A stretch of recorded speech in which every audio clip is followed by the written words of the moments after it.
The Myrtles Plantation, nestled in the deep south of Louisiana, stands as a relic of an era long past, an architectural monument woven with tales of mystery and tragedy. Its majestic oak trees, draped with moss, form an eerie canopy over the estate, a picturesque yet haunting sight. But beneath its serene facade lies a history soaked in sorrow, conflict, and unsettling events that would ultimately birth one of the most famous haunted sites in America.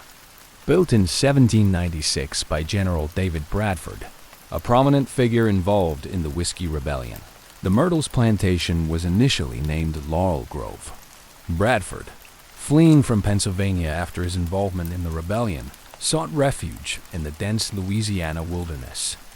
The isolation of the plantation gave him the safety he needed while living as a fugitive, and soon, Laurel Grove became his retreat from the law. Bradford lived quietly, cultivating his land and maintaining a relatively peaceful existence away from the conflicts that had defined much of his early life. However, this peace was short-lived. After receiving a presidential pardon, Bradford was able to resume his life in the public eye. He brought his family to the plantation, expanding it into a larger, more profitable estate. The plantation thrived in the early 1800s, largely due to the labor of enslaved people who worked tirelessly on the land. As was the case with many southern plantations, the prosperity of the Myrtles was built upon the backs of those enslaved, whose names and lives were often erased from history. While the wealth of the estate grew, so did the darker undercurrents that would later manifest in tragic ways. David Bradford's daughter, Sarah Matilda, would eventually marry Judge Clark Woodruff, a man whose influence and ambition brought further success to the plantation. However, prosperity did not shield the Myrtles from the tragedies that awaited. Sarah and Clark's 3 children would not escape the dark fate that loomed over the estate. The Woodruffs faced unspeakable heartbreak, with 2 of their children passing at a young age, casting a shadow over what had once been a place of refuge. The loss of the children marked the beginning of what some believe was the plantation's descent into despair. At the time, life in the South was harsh, with diseases such as yellow fever and cholera sweeping through the region, claiming countless lives. The Woodruff family, despite their status, was not immune to these grim realities. But it wasn't just illness that led to the sorrow surrounding the Myrtles plantation. The 19th century was rife with conflict, and as the tensions between the North and South grew, so too did the unrest within the plantation itself. The enslaved individuals who worked on the estate lived under brutal conditions, and their suffering, though largely hidden from the official records, added to the mounting darkness that seemed to envelop the land. By the time of the Civil War, the plantation was no longer under the ownership of the Bradford Woodruff family, having changed hands multiple times. However, the conflicts of the era did not spare the Myrtles from further tragedy. During the war, the plantation was reportedly looted by Union soldiers, who left behind even more devastation in their wake. The once thriving estate became a place of ruin, and the stories of suffering only grew.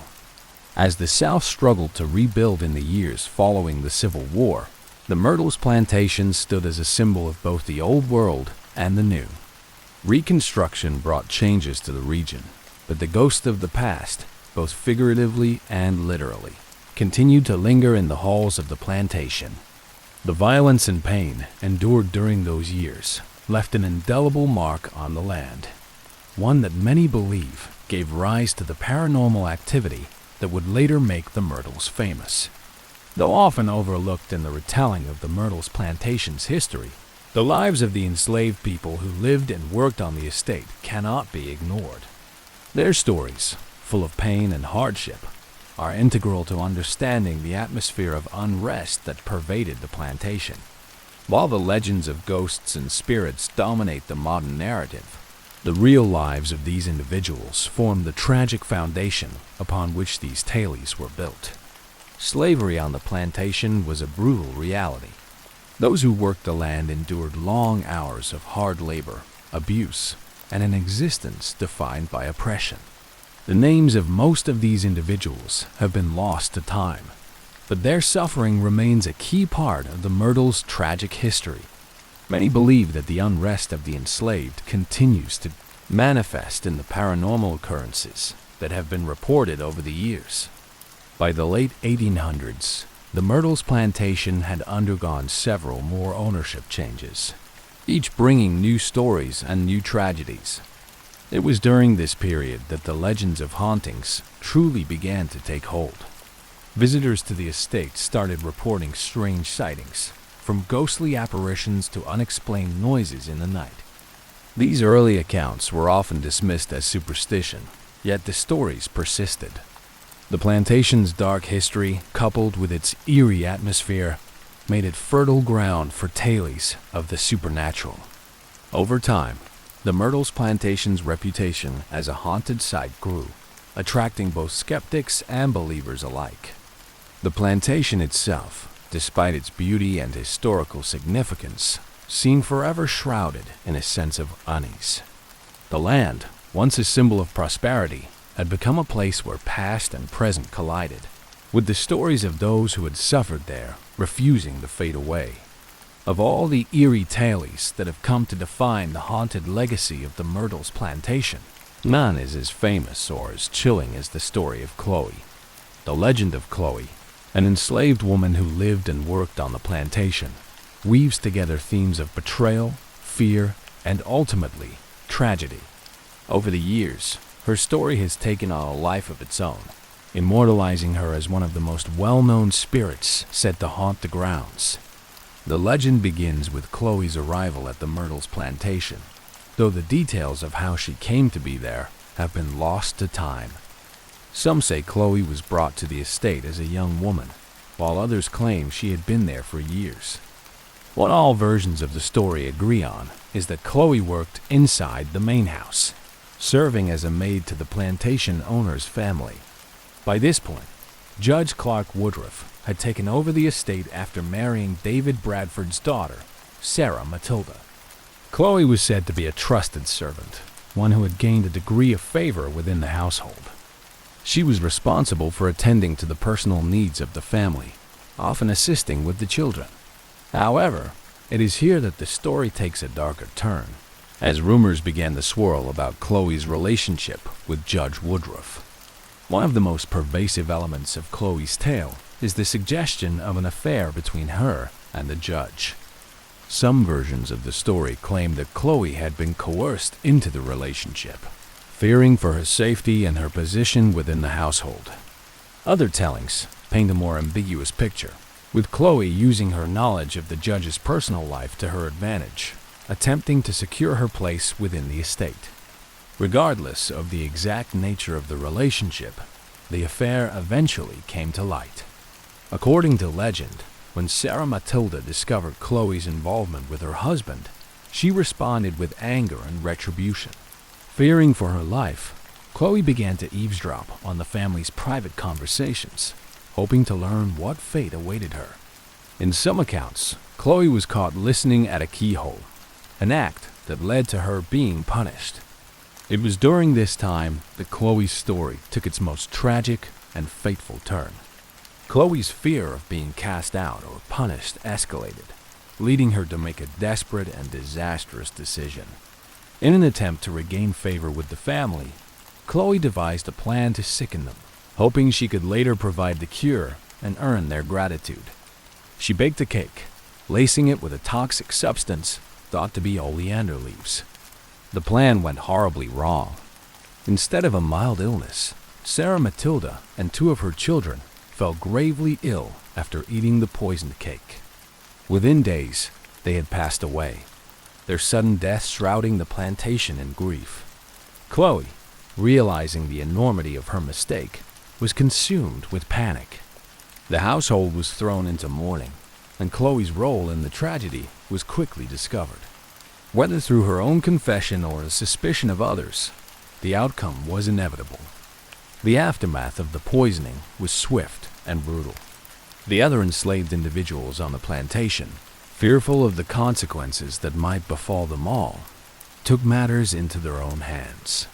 According to legend, Chloe was dragged into the yard and, in a desperate act of self-preservation, was executed by hanging.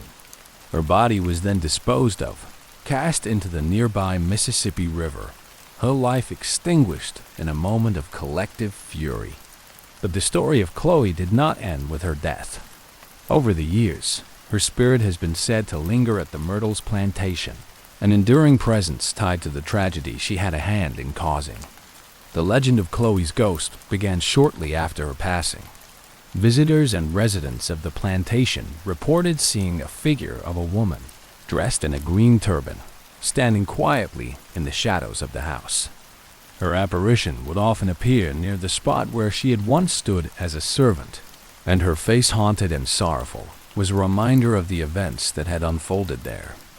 Many believe that Chloe's spirit has remained tethered to the Myrtles as a result of the violent and unjust manner of her death. She is often described as a restless ghost, one whose presence can be felt in both the light of day and the dead of night. Some claim to have seen her peering through windows, her eyes filled with regret, while others have heard the faint sound of footsteps trailing through the halls, always near the rooms where the poisoning took place.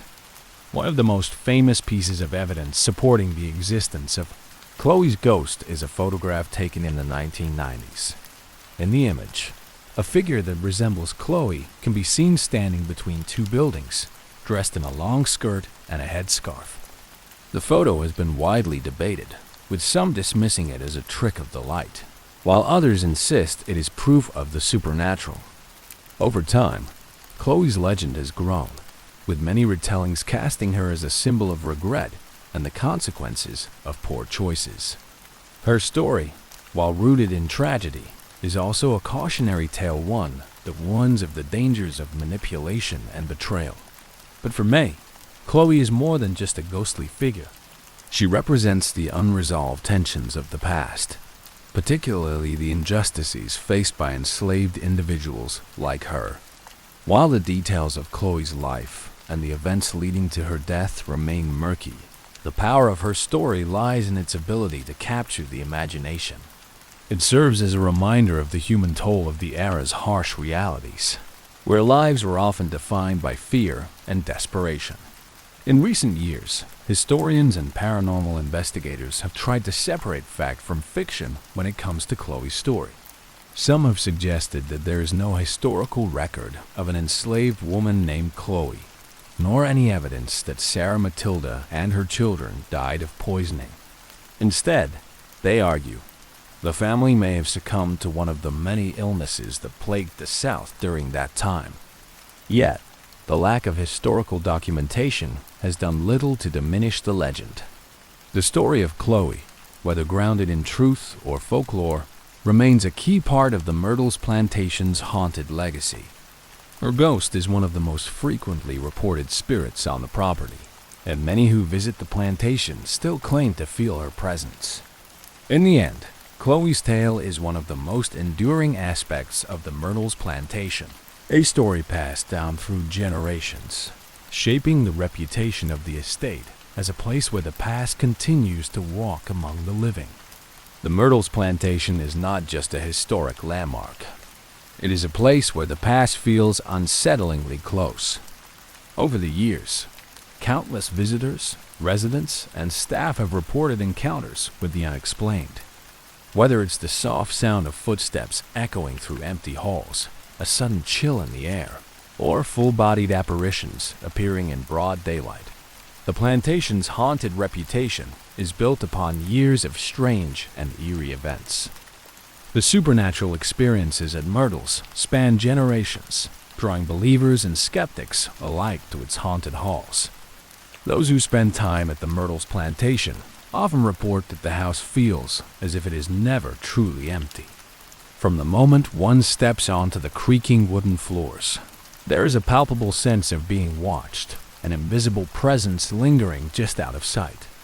This feeling has been described by both guests and employees of the plantation, many of whom had no prior knowledge of the estate's haunted history when they arrived. The apparitions seen at the Myrtles vary widely, ranging from faint outlines to fully formed figures. The most common sightings are that of Chloe, whose spirit is said to still roam the grounds. But Chloe is not the only ghost who haunts the plantation. Numerous other spirits have been seen and felt by visitors, each with its own story tied to the tragic past of the estate. One of the most frequently told ghost stories revolves around the spirits of two young girls, believed to be the children of Judge Clark Woodruff and Sarah Matilda. After their tragic deaths, many believe their souls never left the Myrtles. Guests have reported seeing the ghostly figures of children playing in the hallways, laughing softly as they run through the house. Some have even claimed to hear their faint voices at night, calling out to each other or to their long-departed mother. In one chilling account, a guest staying in one of the upstairs bedrooms awoke to the sound of giggling, only to find the figures of two small girls standing at the foot of the bed. The figures vanished as soon as the guest sat up, leaving behind a cold spot that lingered long after the encounter. Others have reported hearing the sound of children's footsteps in rooms that were supposed to be empty. These apparitions are not confined to the inside of the house. Many have reported seeing the children playing in the garden, their dresses billowing in the breeze as they move about the grounds. The sightings of these young girls serve as a haunting reminder of the family's tragic loss, and they are often seen as benevolent spirits, their presence more sorrowful than malevolent. One of the most well-known supernatural objects at the Myrtles plantation is a large, ornate mirror that hangs in the main hallway. According to legend, this mirror holds the spirits of Sarah Matilda and her children, trapped within its reflective surface after their deaths. In the years since, visitors have reported seeing strange, ghostly images appear in the mirror handprints, faces, and figures that seem to press up against the glass as if trying to escape. It is said that despite frequent cleanings, handprints reappear on the mirror, always in the same spots. Some guests have even claimed to see Sarah Matilda's face staring back at them from the mirror, her expression filled with grief. This haunting relic has become one of the plantation's most famous supernatural attractions, and many who visit the Myrtles make it a point to take a closer look, hoping to catch a glimpse of the otherworldly figures rumored to be trapped inside. The Myrtles plantation is also home to a mysterious piano that seems to have a life of its own. Late at night, when the house is quiet and still, the sound of music can sometimes be heard drifting through the air. Guests and staff have reported hearing the piano's keys being played, even when no one is near it. The melody is often described as soft and melancholy, a ghostly tune that echoes through the otherwise silent house. In some instances, the piano has been seen moving on its own, with the lid slowly lifting and falling as if someone were about to play. Guests who have stayed in rooms near the parlor have been awakened by the eerie sound of the piano playing faintly in the distance. Upon investigation, they find the room empty and the piano undisturbed. This mysterious phenomenon has baffled visitors and paranormal investigators alike, with no clear explanation for why the piano continues to play on its own. Some believe it is the work of one of the many spirits who roam the plantation, perhaps a former resident who enjoyed playing music in life and continues to do so in death. The grand staircase of the Myrtles plantation is a focal point for many paranormal encounters. One of the most frequently seen spirits is that of a woman dressed in antebellum attire, often described as wearing a long, flowing dress. She is most often seen descending the stairs, her hand lightly brushing the banister as she moves silently downward. Guests have reported seeing this apparition both during the day and at night, though she never acknowledges their presence. She seems to be in her own world, reliving a moment from long ago. Some believe this woman is the ghost of Sarah Matilda, forever bound to the house where she met such a tragic fate. Others think she may be a former resident or even a visitor from another era. The sightings of this spectral figure are so frequent that many employees have become accustomed to seeing her out of the corner of their eye, only to look up and find her gone. Her presence is not considered threatening, but rather a sad, silent reminder of the plantation's haunted past. In addition to the sightings of full-bodied apparitions, visitors to the Myrtles plantation frequently report hearing unexplained noises throughout the house. Footsteps are often heard on the upper floors when no one is there, and doors are known to open and close on their own. Disembodied voices, often faint and unintelligible, have been reported in the hallways and bedrooms, as if the spirits of the plantation are continuing their conversations from another time. Shadows, too, seem to move on their own within the house. Guests have described seeing dark, human-shaped figures darting across the walls, only to disappear when approached. These shadows are often seen in the corners of rooms or at the end of hallways, adding to the sense that the Myrtles is a place where the past refuses to stay buried. Another spirit that reportedly haunts the plantation is that of a Confederate soldier. Visitors have seen the figure of a man in a gray uniform walking the grounds, his face stern and focused. He's often seen near the front of the house or by the plantation's gates, as if standing guard. Some believe this spirit may be a remnant from the Civil War, when the Myrtles was looted by Union soldiers. The soldier has never been known to interact with visitors, disappearing as quickly as he is seen. His presence, though fleeting, adds to the eerie atmosphere of the plantation, reminding guests of the many lives that have passed through the estate over the centuries. Over the years, the Myrtles plantation has attracted numerous paranormal investigators, ghost hunters, and curious tourists hoping to document the supernatural. One of the most famous pieces of evidence to come from the plantation is a photograph taken in the 1990s. The image shows what appears to be the figure of a woman standing between two buildings on the property. Dressed in old-fashioned clothing, the figure bears a striking resemblance to the descriptions of Chloe, the plantation's most famous ghost. This photo has been widely analyzed and debated, with some believing it to be undeniable proof of the Myrtles' haunted nature, while others dismiss it as a trick of the light or a case of mistaken identity. Regardless of the explanation, the photo has become a symbol of the supernatural activity at the plantation, drawing even more attention to its ghostly reputation. The Myrtles plantation's reputation as one of America's most haunted locations has attracted paranormal investigators, ghost hunters, and curious thrill seekers for decades. With so many stories of ghostly encounters, strange happenings, and eerie sounds, it was only a matter of time before modern technology was employed to try to capture proof of the supernatural. This chapter delves into the various investigations that have taken place at the plantation and the chilling experiences reported by visitors in recent years.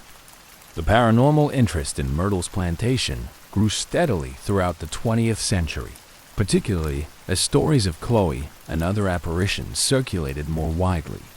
As television shows focusing on hauntings and the paranormal began to gain popularity in the 1990s and early 2000s, the plantation became a frequent subject of investigation. Numerous paranormal teams have visited the site, bringing with them advanced equipment in the hopes of documenting the mysterious occurrences the visitors have been reporting for generations. These investigations have often yielded unsettling results, from eerie audio recordings to unexplained video footage. The plantation has been featured on several high-profile paranormal television shows, which have further cemented its status as a ghost hunting hotspot. However, despite the many investigations, the question remains, are the spirits of the Myrtles real, or are they the product of vivid imaginations and heightened emotions?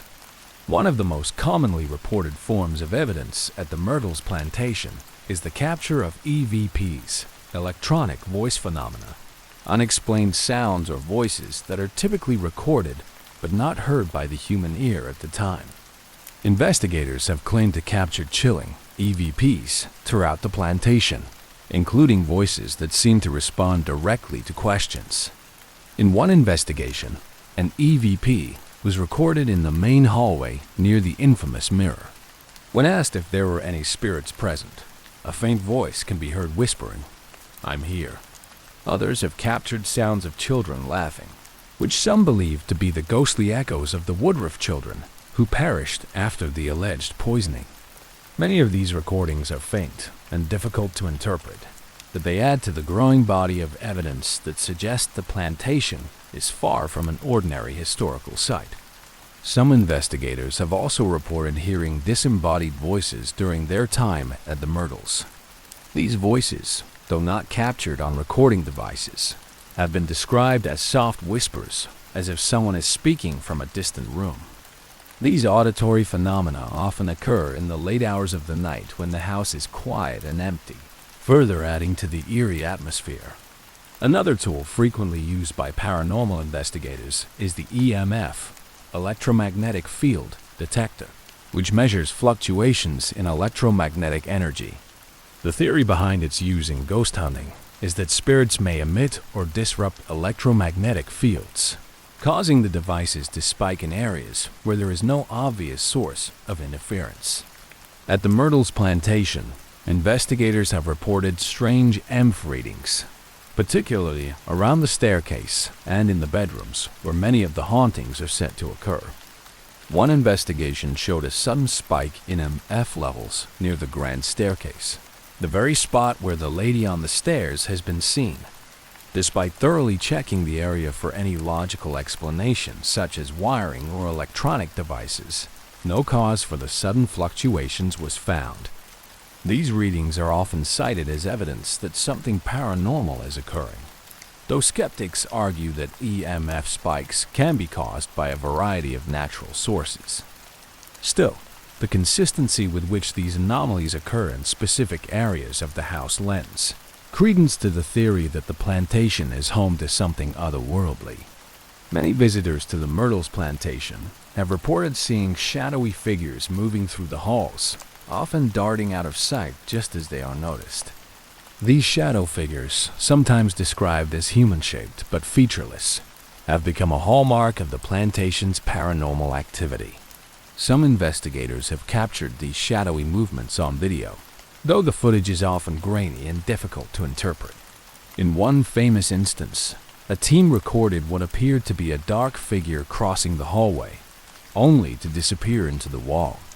Upon reviewing the footage, no explanation for the figure could be found, leading many to believe that this was one of the plantation's many restless spirits. In addition to shadow figures, strange orbs of light have also been frequently reported. These orbs are often seen floating near the ceilings or drifting through rooms, their origins unknown. Some have speculated that these lights are manifestations of spirits, while others believe they may be caused by reflections or camera artifacts. Regardless of their cause, the lights add another layer of mystery to the already haunted reputation of the Myrtles. Even outside of official investigations, everyday visitors to the Myrtles plantation continue to report their own unsettling encounters. Some visitors have claimed to feel a sudden cold breeze pass by them, even when all the windows are closed. Others report feeling a distinct pressure on their chest, as though someone is standing too close, watching them. These sensations are often accompanied by a deep sense of unease, or the feeling that they are not alone, even in an empty room. A frequent experience recounted by guests is the sudden malfunction of electronic devices. Cameras and phones often drain unexpectedly, or photographs come out distorted. Some have even reported taking photos that reveal strange anomalies, lights, blurs, or misty figures that were not visible when the picture was taken. These technical disturbances have been attributed to the spirits of the plantation interfering with the devices. Though skeptics argue that these issues are likely due to the age of the building or environmental factors. One particularly eerie story involves a guest who stayed overnight in one of the plantation's rooms. In the early hours of the morning, they awoke to find the figure of a woman standing at the foot of their bed, her face hidden in the shadows. Believing it to be a member of the staff, the guest called out, only to see the figure slowly vanish into thin air. Needless to say, the guest did not sleep for the rest of the night. While the Myrtles Plantation has earned its reputation as a paranormal hotspot, there are many who remain skeptical of the ghostly claims. Skeptics argue that many of the so-called paranormal experiences can be explained by natural causes. The age of the plantation, with its creaky floors and drafty rooms, may contribute to the eerie atmosphere. The strange noises and cold spots could be the result of the house settling or changes in air pressure, and the shadowy figures could simply be tricks of the light in the dimly lit halls. Some historians have also pointed out that much of the plantation's ghostly lore, particularly the story of Chloe, may be more legend than fact. There are no historical records that confirm Chloe's existence, and the Woodruff family's deaths, often attributed to poisoning, were likely caused by illness common in the 19th century South. Despite these efforts to debunk the hauntings, the stories continue to capture the imagination of those who visit. For every skeptic, there are countless others who leave the Myrtles Plantation convinced they've experienced something unexplainable. Whether it's the power of suggestion, a heightened sense of awareness, or genuine encounters with the paranormal, the experiences of visitors contribute to the enduring legacy of the plantation as a place where the past feels all too close. Ultimately, the Myrtles Plantation's haunted reputation is as much a part of its identity as its architectural beauty or historical significance. The ghost stories that have developed over the years, whether based in fact or fiction, have become an integral part of what draws people to this remote corner of Louisiana. Visitors arrive hoping to experience the supernatural for themselves, to walk the halls where the past seems to linger, and to maybe catch a glimpse of something beyond the ordinary. In this way, the Myrtles Plantation is more than just a historic estate. It is a living legend. The stories of ghosts, mysterious occurrences, and tragic spirits have become entwined with the very fabric of the house, turning it into a place where history and folklore meet. The Myrtles Plantation is not just a relic of Southern history, nor simply a famous haunted house. It's a place where the past, both historical and paranormal, intertwines with the present. Over the years, its reputation has grown from that of an ordinary historical estate to a site of intense public fascination, largely due to its chilling ghost stories and the mysterious aura that surrounds it. As the story of the Myrtles has evolved, so has its cultural significance. This chapter examines the lasting impact of the plantation's haunted history on its community, its visitors, and popular culture. The haunting of the Myrtles Plantation has drawn thousands of visitors from around the world. What began as a historical curiosity has transformed into a major tourist destination, with people eager to experience the eerie charm of this plantation firsthand. The combination of history and the supernatural has made it one of the most visited and talked about haunted sites in the United States. Tours of the Myrtles have become one of its primary sources of income, with special attention given to the haunted aspects of the property. Visitors are regaled with stories of Chloe, the lady on the stairs, the ghost children, and the mysterious mirror. The plantation offers both daytime tours, focused more on its historical significance, and nighttime ghost tours, which attract those with a keen interest in the paranormal. The latter is often described as a spine-chilling experience, as guests are guided through dimly lit halls, encouraged to stay alert for signs of the supernatural. For many who visit, the allure of the Myrtles lies in the possibility of experiencing something unexplainable. Even for those who leave without seeing a ghost, the ambience of the old plantation, with its creaking floors, aged walls, and dark history, creates a sense of mystery that lingers long after they've left.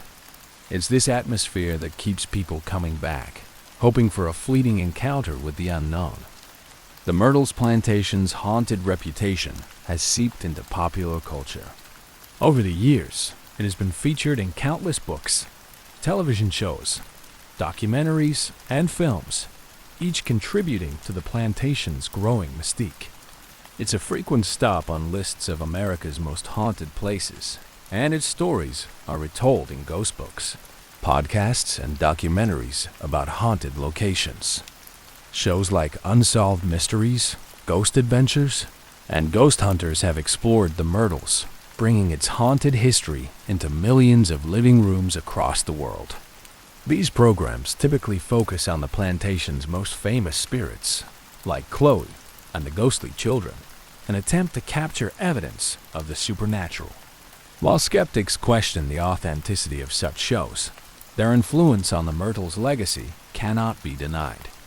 Each investigation, each retelling of the plantation's haunted tales, has added another layer to the mythology of the Myrtles.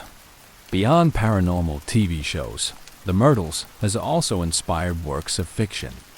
Authors have drawn upon the plantation's haunting legacy, weaving its ghost stories into novels and short stories. The Myrtles has come to symbolize not just a haunted house, but a quintessential Southern ghost story, where history and folklore mix with the eerie atmosphere of a grand old estate. The influence of the Myrtles plantation has also permeated local culture. The surrounding community, though aware of the supernatural stories, views the plantation with a mixture of pride and curiosity. For many locals, the Myrtles is both a link to the area's history and a constant reminder of the South's complex and painful past. While some embrace the haunted reputation as a point of local intrigue, others prefer to focus on the plantation's role in history, emphasizing its architectural and cultural significance. With the increasing interest in the paranormal, the owners and caretakers of the Myrtles plantation have worked to preserve not only its historical significance, but also its ghostly legacy. The current owners are keenly aware that the plantation's haunted reputation is a major draw for visitors, and they've embraced it as part of the plantation's identity. In doing so, they've taken steps to ensure that the stories of the plantation's spirits continue to be told while maintaining the authenticity and historical accuracy of the estate. Preservation efforts at the Myrtles include maintaining the house in its original 18th and 19th century condition, allowing visitors to step back in time as they tour the estate. The caretakers have worked to strike a delicate balance between honoring the historical importance of the plantation and capitalizing on its haunted reputation. Historical plaques and informational guides focus on the plantation's architecture, its role in the South, and the families who live there, while tours emphasize the ghost stories that have made the Myrtles famous. As part of their preservation efforts, the owners have also been open to paranormal research teams visiting the plantation. These teams often use the latest technology in ghost hunting, from thermal cameras to audio recorders, in an attempt to document the unexplained phenomena that continue to fascinate visitors. By allowing these investigations to continue, the Myrtles plantation remains at the forefront of paranormal research, further solidifying its status as one of the most haunted places in the United States. At its core, the Myrtles plantation is a place where history and hauntings are intertwined. The stories of its spirits are inextricably linked to the tragedies and hardships endured by those who lived and worked there. Whether it's the ghost of Chloe, said to be trapped in an endless cycle of guilt, or the spirits of the Woodruff children, forever bound to the house they once called home. The hauntings of the Myrtles are a reflection of the darker aspects of its history. The plantation's connection to the institution of slavery adds another layer of complexity to its haunted legacy. The presence of enslaved people on the plantation, including the figure of Chloe, serves as a reminder of the pain and suffering that occurred on the land. The hauntings at the Myrtles are not just about eerie occurrences and ghostly figures. They are about reckoning with the difficult truths of the past. Many believe that the spirits who remain at the Myrtles are not simply trapped between worlds, but are symbolic of the unresolved trauma and loss that the plantation witnessed over the centuries. For visitors, this connection between history and the paranormal makes the Myrtles plantation an especially compelling and thought-provoking place. It's not just about seeing a ghost. It's about experiencing a space where the past feels alive and where history is not easily forgotten. The spirits that reportedly haunt the plantation serve as reminders of the lives once lived there, lives filled with both beauty and tragedy, hope and despair. As the years go by, the Myrtles plantation's haunted reputation only seems to grow. Each new generation brings with it more visitors, more ghost hunters, and more believers eager to experience the supernatural for themselves. The plantation's enduring mystery, its ability to capture the imagination of those who visit, ensures that its ghost stories will continue to be told for years to come. Whether the hauntings at the Myrtles are the result of restless spirits, the lingering energy of the past, or simply the power of suggestion, one thing is clear. The Myrtles plantation has carved out a unique place in both history and folklore. It remains a place where the line between the real and the unreal, the past and the present, is blurred. A place where the living and the dead seem to coexist, if only for a fleeting moment. To those who believe, the Myrtles offers a rare glimpse into the world beyond, a chance to walk among ghosts and confront the unknown. And for those who leave unconvinced, it remains a beautiful, if eerie, reminder of the South's rich and complicated history. In either case, the Myrtles plantation continues to cast its spell on all who enter, ensuring that its haunted legacy will live on.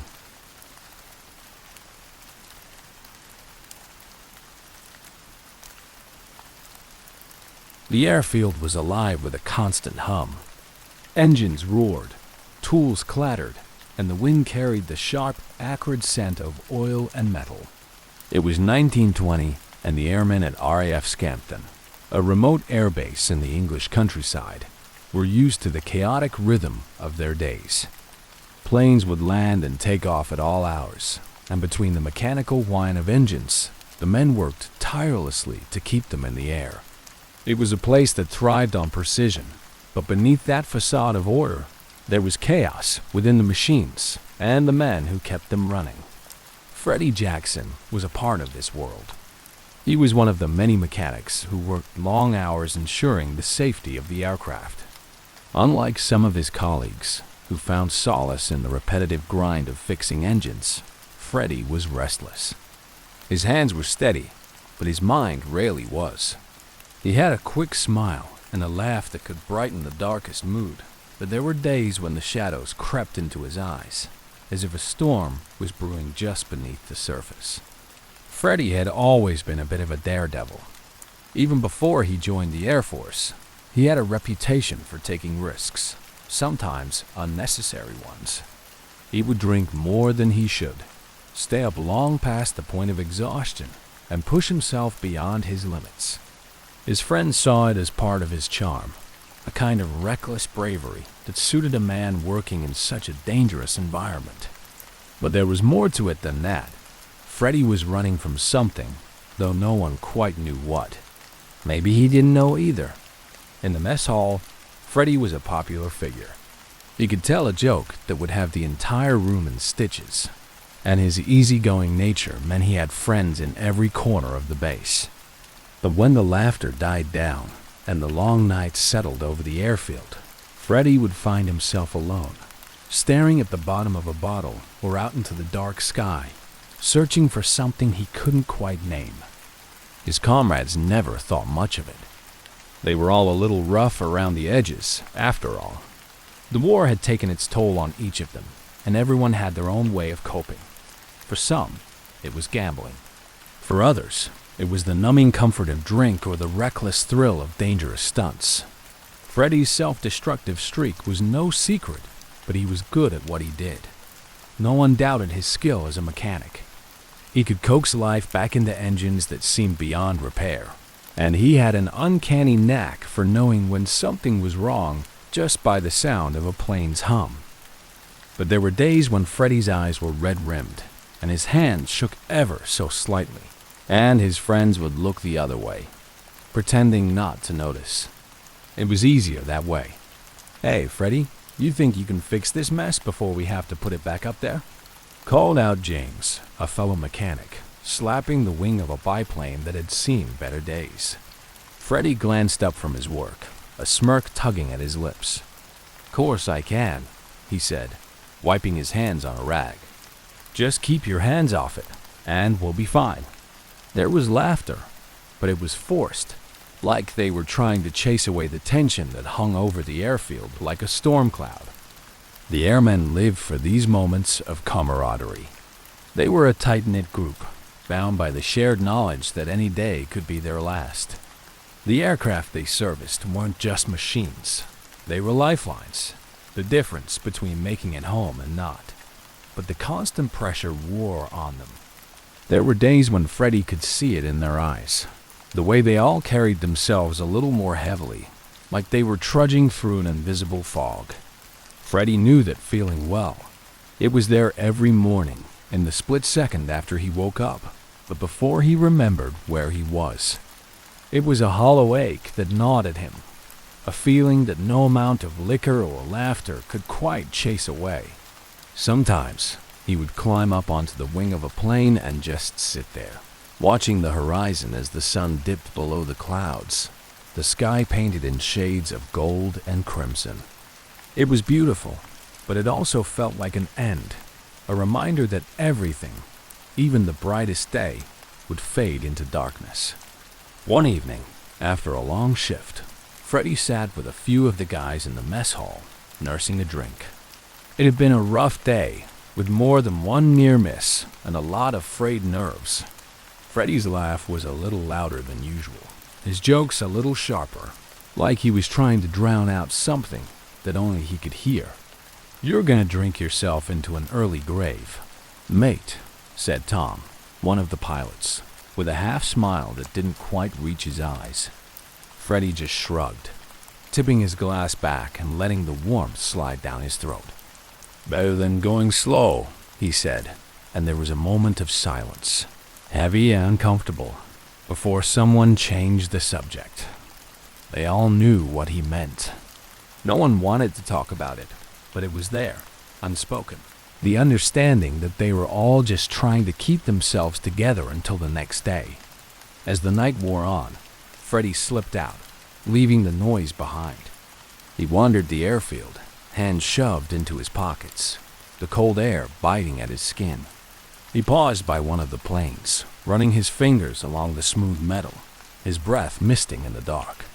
He felt a strange kinship with the aircraft, both of them patched up and pushed to their limits, holding together by sheer force of will. Freddie didn't know why he did half the things he did. Maybe it was because he felt like he was always on borrowed time, like there was something chasing him, and if he stopped moving, it would catch up. He wanted to be brave, but there were nights when he was just tired, and all he could do was stand there, staring out at the empty airstrip, feeling like he was standing on the edge of something he couldn't see. And so the days passed. The engines roared, the planes flew, and Freddie kept going, one foot in front of the other, holding on to the things that made sense to him. But even then, he could feel it, the cracks starting to show, the way his hands would tremble when he thought no one was looking, the way he would flinch at the sound of a distant explosion, as if the war was still there, lurking in the shadows. In the end, they were all just trying to survive in their own ways. And maybe that was why no one said anything when Freddie took one more drink or stayed out on the airfield a little too long, staring into the dark. They all understood, even if they didn't have the words to say it. The morning of the accident started like any other at the airfield. The sun was barely peeking over the horizon, and the ground was still wet with dew as the airmen went about their routines. Engines revved, pilots prepared their flight plans, and the mechanics, including Freddie Jackson, worked to ensure every aircraft was ready to take to the skies. It was a regular day, one that would end up far from ordinary. Freddie hadn't slept much the night before. He had stayed up, drinking and joking with a few friends, trying to shake off the restlessness that had been clinging to him for weeks. When he finally stumbled into bed, he could barely close his eyes without the room spinning around him. He was groggy and irritable, his hands shaky, but he still showed up to work. He always did. The airfield was bustling by the time Freddie arrived. He dragged a hand through his hair, trying to clear his head, and headed to his station. There were planes lined up for routine checks, and he was assigned to inspect one of the newer biplanes. It was a task he could do in his sleep, and most days, it felt like he did. "Morning, Freddie. You look like hell," James greeted, giving him a pat on the back. James's tone was light, but there was concern in his eyes. It wasn't the first time he'd seen Freddie looking worn out. Lately, it seemed like there were more bad days than good ones. Freddie grinned, but it didn't reach his eyes. "Yeah, well, it's my natural state," he joked, picking up his tools and getting to work. "Just keep your eyes on those gauges, and we'll be fine." The morning passed in a blur of noise and motion. Freddie moved from plane to plane, tightening bolts, checking fuel lines, and making small adjustments. His hands worked on autopilot, but his mind felt like it was floating somewhere just out of reach. He knew the routine so well that he could almost do it without thinking, but today, there was a creeping sense of unease he couldn't shake. It was around midday when things took a turn. One of the pilots, a young man named Arthur, was preparing for a test flight.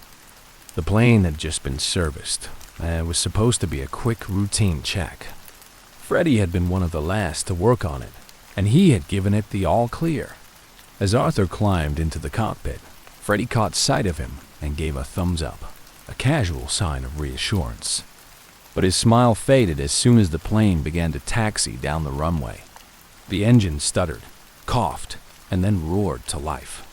For a moment, everything seemed fine. But then, without warning, the plane veered to one side, the nose dipping dangerously. Freddie's heart skipped a beat, and he felt a cold, creeping dread wash over him as he watched. He knew something was wrong, but he couldn't understand what. Arthur tried to correct the plane, but it was too late. The biplane jerked and twisted, the wings catching the ground as it skidded, flipping over in a sickening slow-motion roll.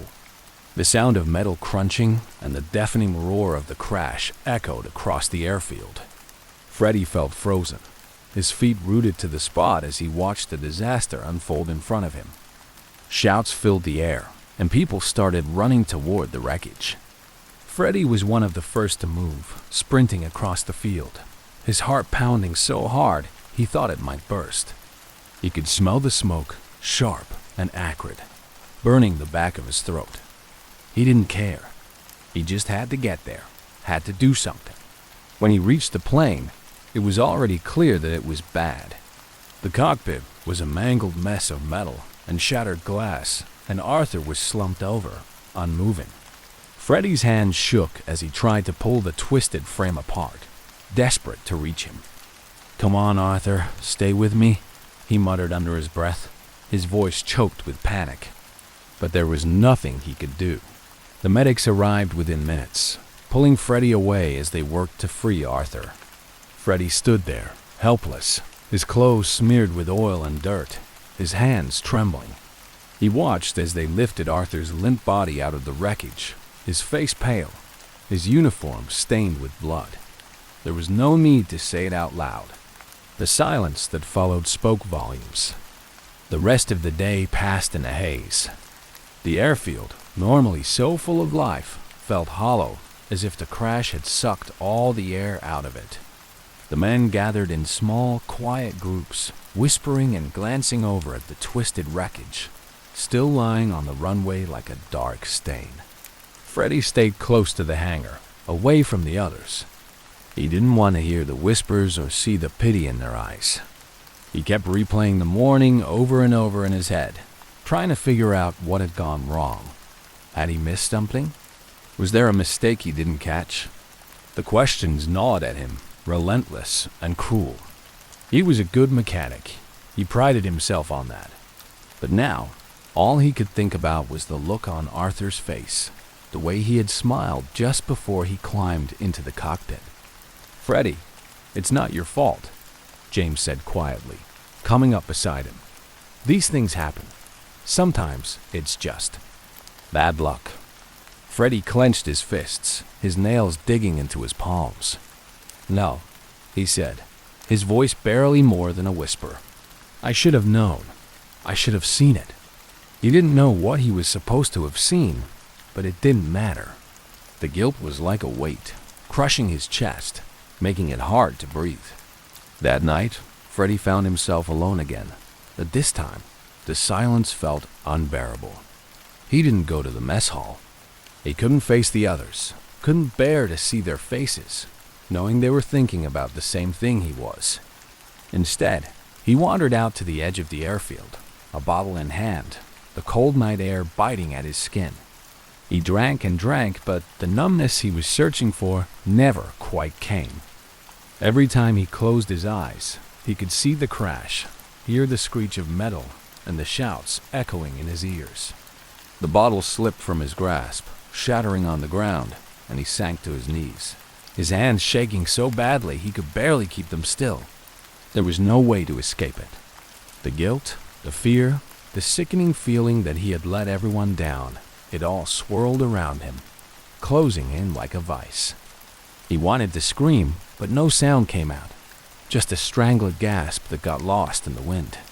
He didn't know how long he stayed there, crumpled on the ground, but when he finally looked up, the sky was dark, the stars glinting coldly above him. For the first time, Freddy realized he was afraid, not just of what had happened, but of what might happen next. He had always prided himself on being able to handle anything, but now he felt like he was standing on the edge of a cliff, staring down into a void that he couldn't pull himself back from. The next morning, Freddy showed up to work, but it was like he was moving through a fog. The airfield seemed quieter than usual, the men subdued, their faces drawn and tired. There was no laughter, no easy banter, just the grim, heavy silence that followed in the wake of tragedy. And for Freddy, that silence was worse than anything else, because in that silence, there was nowhere to hide from the truth. Something had broken, and he didn't know how to fix it. The weeks after the crash were a blur. The airfield, usually bustling with noise and life, had settled into a somber rhythm. The men went about their duties with a sense of quiet determination, avoiding eye contact and speaking in hushed tones. The wreckage had long been cleared, but the memory of what happened still lingered like a dark cloud over the base. Freddy Jackson was still there, but he wasn't really there. He moved through his days mechanically, his mind somewhere else, his eyes haunted. Everyone at the airfield knew that Freddy had taken Arthur's death hard. Most of them had lost friends before. It was part of the job, but this was different. Freddy hadn't just lost a friend. He felt like he had failed one. And no matter how many times people tried to tell him it wasn't his fault, he couldn't shake the feeling that he should have done something, seen something, that would have changed everything. Freddy's nights became a series of long, solitary walks around the airfield, usually with a bottle hidden in his jacket. He would sit on the wing of an old plane, staring out into the darkness, letting the cold seep into his skin until he felt numb. The alcohol helped dull the edges of his thoughts, but it never silenced them completely. He was spiraling, and he knew it, but he couldn't figure out how to stop. The emptiness was always there, gnawing at him, no matter how hard he tried to fill it. It was on one of those nights that James approached him. Freddy hadn't seen him coming, and when James sat down beside him on the wing, Freddy nearly dropped his bottle. "You're gonna catch your death out here," James said, his voice gentle but firm. He didn't look at Freddy, just stared out into the dark, his hands shoved into his pockets. "You don't have to do this alone, you know." Freddy laughed, but it was a hollow, brittle sound. "What am I supposed to do then? Pretend everything's fine?" "Because it's not." James didn't respond right away. They sat in silence for a while, the only sound the distant hum of a generator and the occasional rustle of wind. Finally, James spoke, his voice barely more than a whisper. "We're taking a group photo tomorrow. For the squadron. Thought you might want to be there." Freddy hesitated. It felt wrong. The idea of standing in front of a camera, smiling, as if everything was back to normal. But there was something in James's tone, a quiet insistence, that made it hard to saying no. "I'll think about it," he said, which was the closest he could come to agreeing. The next day dawned gray and overcast, the sky heavy with clouds that threatened rain. The mood around the airfield was subdued, as if the weather had seeped into everyone's bones. When Freddie showed up at the hangar, he was surprised to see how many of the men were already there, dressed in their uniforms, trying to smooth out their jackets and straighten their caps. For a moment, it felt like things were almost normal again, like they were just a group of friends getting ready to have their picture taken, rather than a team struggling to hold themselves together. The photographer, an older man with a thick mustache and a gruff manner, barked orders at the men, directing them into place. "Stand straight, look sharp. We're not here to waste time," he said, snapping his fingers at anyone who moved too slowly. Freddie found himself near the back, squeezed between James and another mechanic named Tom. He felt out of place, like he was watching the whole thing from a distance. "Smile, Freddie," James said, nudging him with his elbow. "It won't kill you." Freddie forced a grin, though it felt more like a grimace. The photographer raised his camera, and for a moment, everything seemed to stand still. Then there was a flash, a click, and it was over. The men broke apart, talking and laughing as they headed back to their duties, the moment already fading from memory. Freddie lingered, watching them go, feeling an odd sense of disconnection. He hadn't realized how much he missed that sound, the easy banter, the jokes. It made him ache, because it reminded him of how things used to be before everything went wrong. A few days later, the photograph arrived. The photographer had developed it quickly, and a small group gathered around to take a look. It was a decent shot, considering the conditions. The men were standing in neat rows, their uniforms crisp, their faces solemn but not without a hint of a smile. James spotted Freddie and waved him over. "Here it is," James said, holding up the photograph. "We don't look half bad, do we?" Freddie took the picture, glancing over it without much interest. But as his eyes scanned the rows of faces, he felt his heart stop. There, standing at the edge of the group, almost hidden in the shadow of the hangar, was a face he recognized all too well. It was Arthur. Freddie blinked, convinced he was imagining things. He looked again, harder this time, but the face didn't disappear. It was Arthur, staring straight at the camera, his expression calm and steady, as if he had never been gone at all. The room was suddenly too bright, the air too thin. Freddie stumbled back, nearly dropping the photograph. "No," he whispered, his voice cracking. That's impossible." "What's impossible?" James asked, frowning. "Freddie, what's wrong?" Freddie shoved the photograph into James's hands, his fingers shaking. "Look," he said, his voice barely more than a rasp. "Tell me you see it too." James studied the picture, his brow furrowing. For a long moment, he said nothing, and Freddie thought he was going to dismiss it, tell him he was imagining things. But then James's eyes widened, and he looked up, his face pale. "How?" He started, but he didn't finish the question. He didn't have to. They both knew what he was seeing. Word spread quickly across the airfield. Men who hadn't been interested in the photograph before were suddenly clamoring to see it, passing it around with a mix of awe and unease. Some tried to laugh it off, calling it a trick of the light, a flaw in the film. But others weren't so sure. They had known Arthur, had seen him smiling and joking just like everyone else. They had mourned him. And now, there he was, staring back at them from a photograph that shouldn't have been able to capture him. Freddie felt like he was losing his grip on reality. He had been struggling to hold himself together ever since the crash, but this was too much. He wanted to believe it was just a mistake, that there was some logical explanation. But every time he looked at the photograph, he felt a chill run down his spine, as if someone was walking over his grave. "It doesn't make sense," he muttered, mostly to himself. "He's gone. I saw it. We all did." James placed a hand on his shoulder, his expression grim. "Maybe he's trying to tell us something." The words sent a shiver through Freddie. "Tell us what?" he asked, but James just shook his head. He didn't have an answer, and neither did anyone else.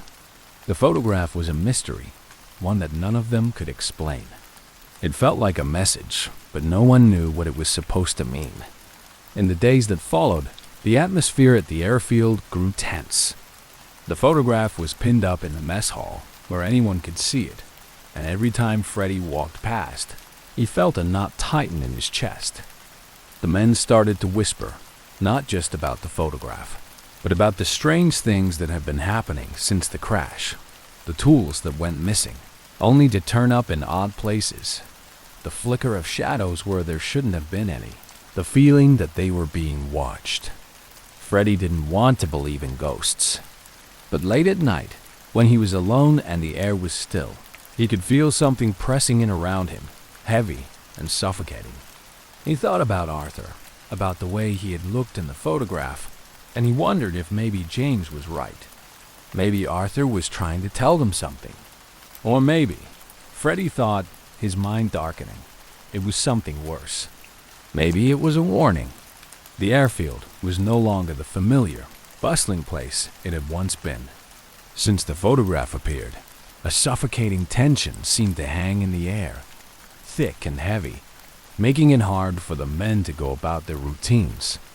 Conversations that used to be filled with laughter had turned quiet, filled with nervous glances and uneasy murmurs. No one spoke about the photograph outright, but it was on everyone's mind. Freddie could see it in their faces, in the way they moved, cautious and alert, as if expecting something to happen at any moment. Freddie himself was barely holding it together. He had stopped trying to convince himself that everything was fine, because it clearly wasn't.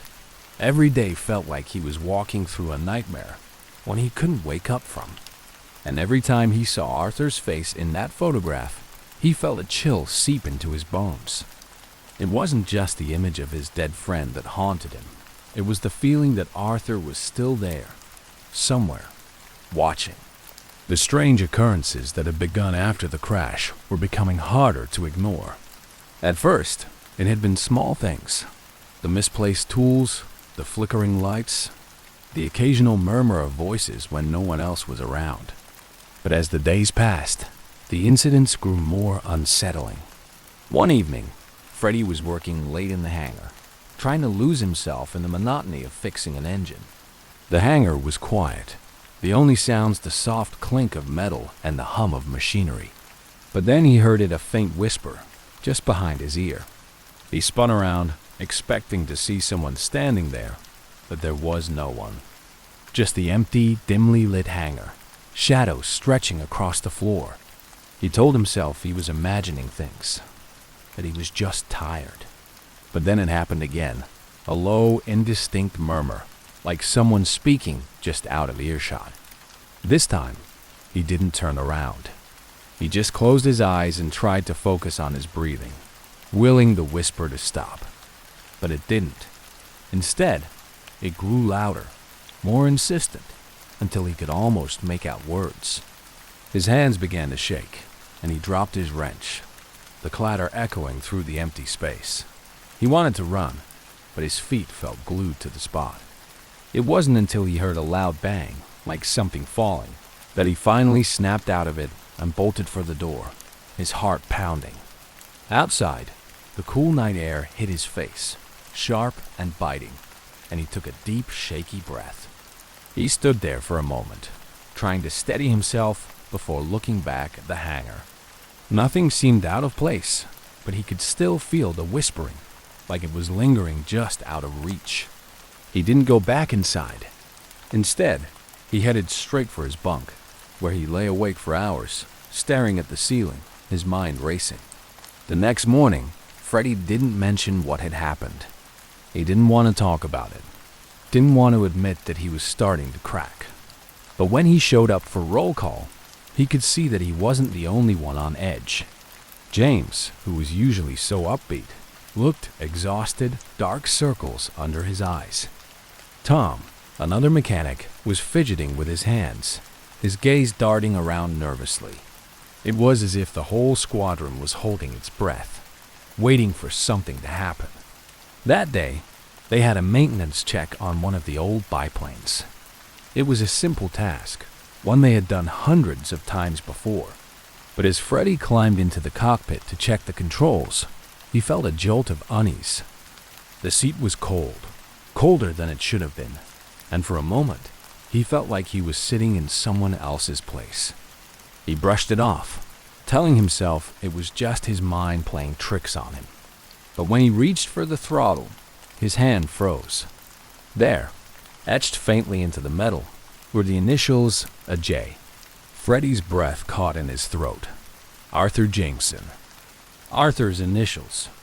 He stared at them, unblinking, his mind struggling to make sense of it. The letters were faint, almost worn away, like they had been there for years. But he knew they hadn't been. He would have seen them before. Freddie jumped out of the cockpit, his hands clammy, and rushed to find James. When he found him, he didn't even bother with a greeting. "You need to see this," he said, his voice tight with urgency. James followed him back to the plane, his expression puzzled.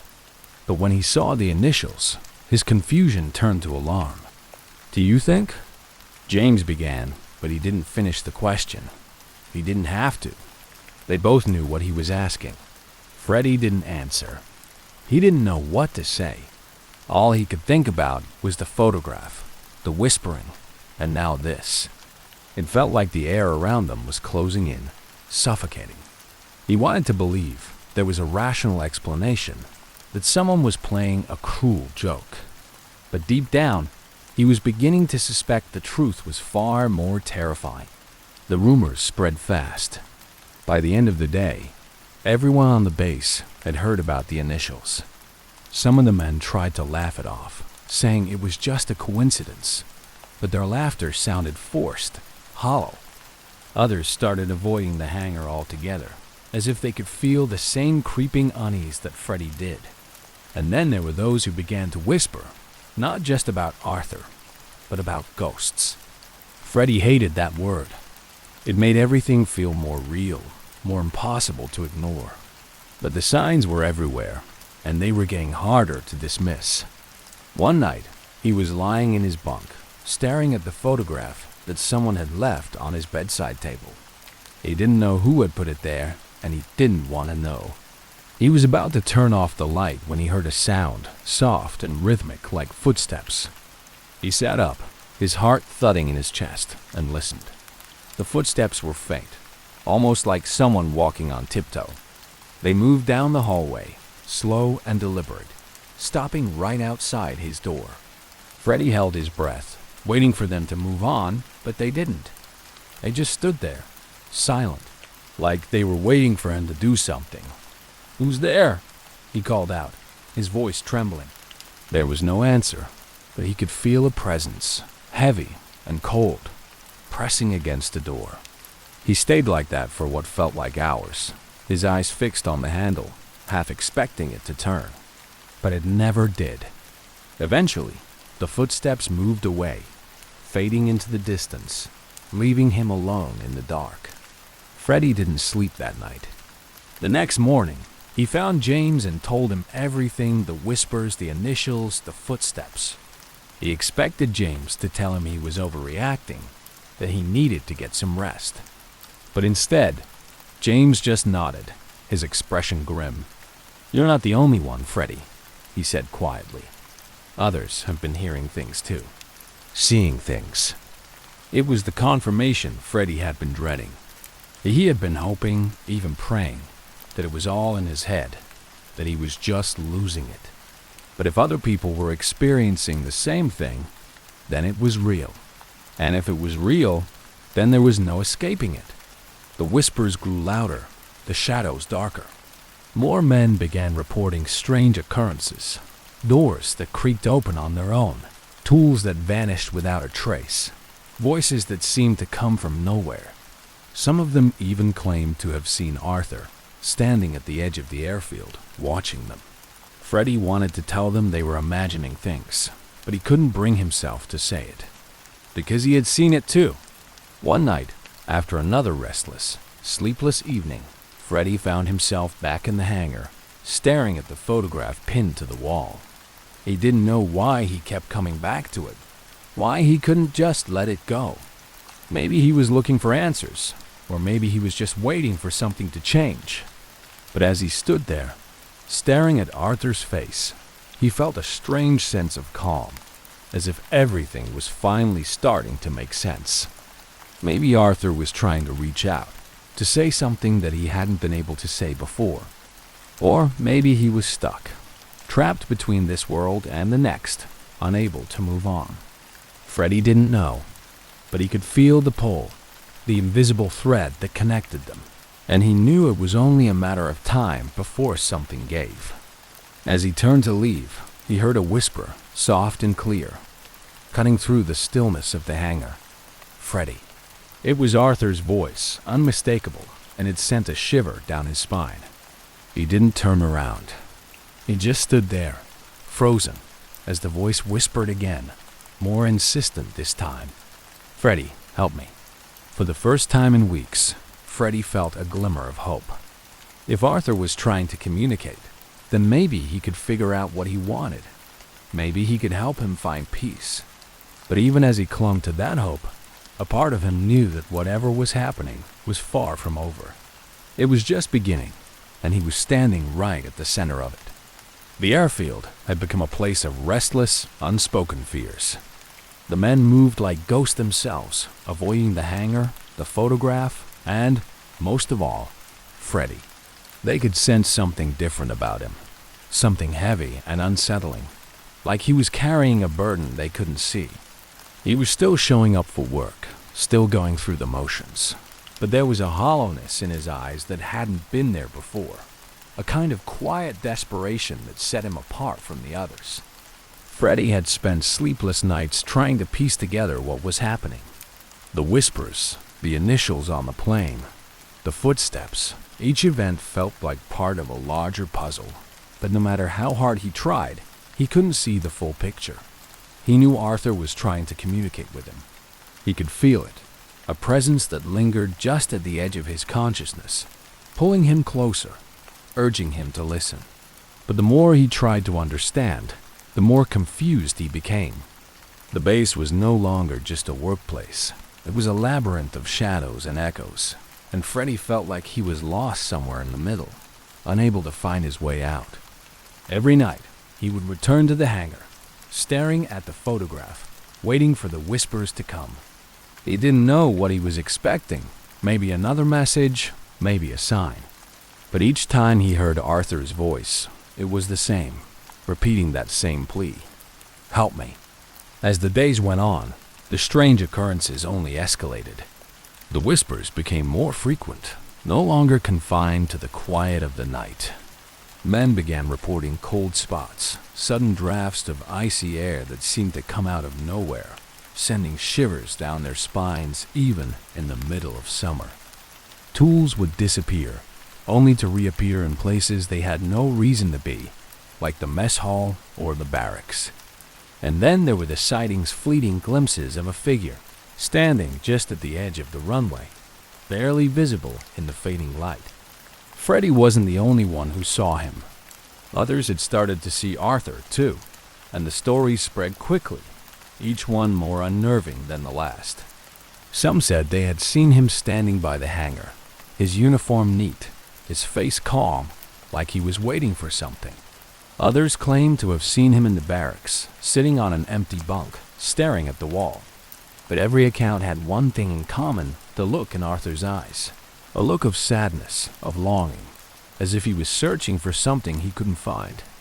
James was the first to confront Freddy about it.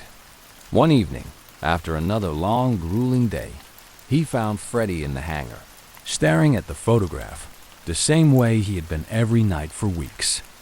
James approached him cautiously, as if afraid that speaking too loudly might shatter whatever fragile hold Freddy had on reality.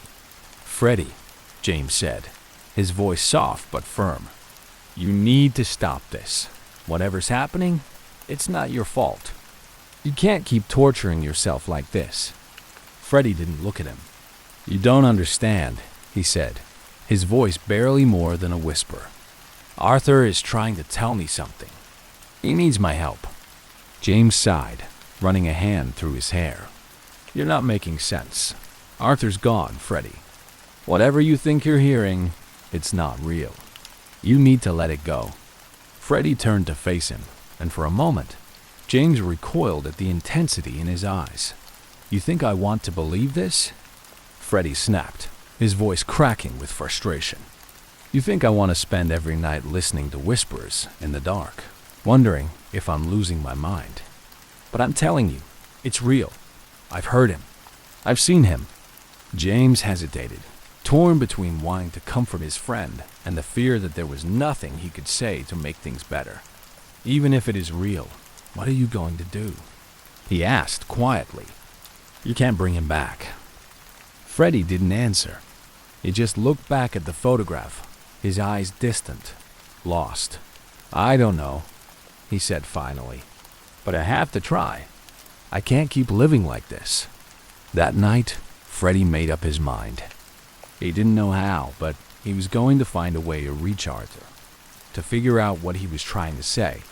He couldn't keep running from it, couldn't keep pretending that everything was normal, because it wasn't, and it never would be until he found a way to understand what was happening. He waited until the base had quieted down, until most of the men had gone to bed. Then he slipped out of his bunk, making his way to the hangar with a flashlight in hand. The air was cool and the sky was clear, a sharp contrast to the darkness that seemed to have settled over the airfield. As he approached the hangar, he could feel his heart begin to race, his pulse pounding in his ears, but he didn't stop. He had come this far, and he wasn't going to turn back now. Inside, the hangar was dark and silent, the only light coming from the faint glow of his flashlight. He made his way to the old biplane, the one with Arthur's initials, and climbed into the cockpit. He didn't know what he was expecting to find, but as he sat there, surrounded by the familiar smell of oil and metal, he felt a strange sense of calm wash over him, as if he was exactly where he was supposed to be. Arthur, he whispered, his voice echoing in the stillness. If you're here, if you can hear me, I'm listening. For a long moment, there was nothing but silence. And then, slowly, the air around him began to change. It was subtle at first, a faint chill that prickled his skin, but it grew stronger, sharper, until it felt like he was standing in the middle of a freezing wind. And then he heard it a whisper, so soft he almost missed it, but unmistakable. Freddy. He turned, his flashlight sweeping across the hangar, but there was no one there. I'm here, Arthur, he said, louder this time, his voice steady even though his hands were shaking. What do you want me to do? The whisper came again, clearer this time, and Freddy felt a shiver run down his spine. I need you to remember. Remember what? Freddy asked, his voice rising with frustration. I don't understand. Please, just tell me. The hangar seemed to grow darker, the shadows deepening, and for a moment, Freddy thought he saw something move out of the corner of his eye, a figure, standing just at the edge of the light. He swung the flashlight around, and there, barely visible in the darkness, was Arthur. He looked exactly as he had in life, his uniform crisp, his cap tilted at a slight angle, his face calm. But there was something different about him now, something sad and distant, as if he was struggling to hold on to whatever was keeping him there. Freddy felt his throat tighten. Arthur, he whispered. What happened? Why are you still here? Arthur didn't answer right away. He just looked at Freddy, his eyes filled with an emotion that was impossible to read. And then, slowly, he raised his hand, pointing to the biplane, to the initials etched into the metal. Remember, he said, his voice barely more than a sigh. It wasn't your fault. Freddy blinked, confused. What do you mean? I don't. Before he could finish, the hangar was filled with a loud, echoing bang, like the sound of an engine misfiring. Freddy flinched, his flashlight slipping from his grasp and clattering to the floor. When he looked up, Arthur was gone, the darkness swallowing him whole. Freddy stumbled out of the cockpit, his hands trembling, his mind reeling. It wasn't his fault. That's what Arthur had said. But he couldn't shake the feeling that there was more to it. Something he was missing. Something Arthur was trying to show him. And as he stood there, alone in the dark, he realized he couldn't do this by himself. He needed help.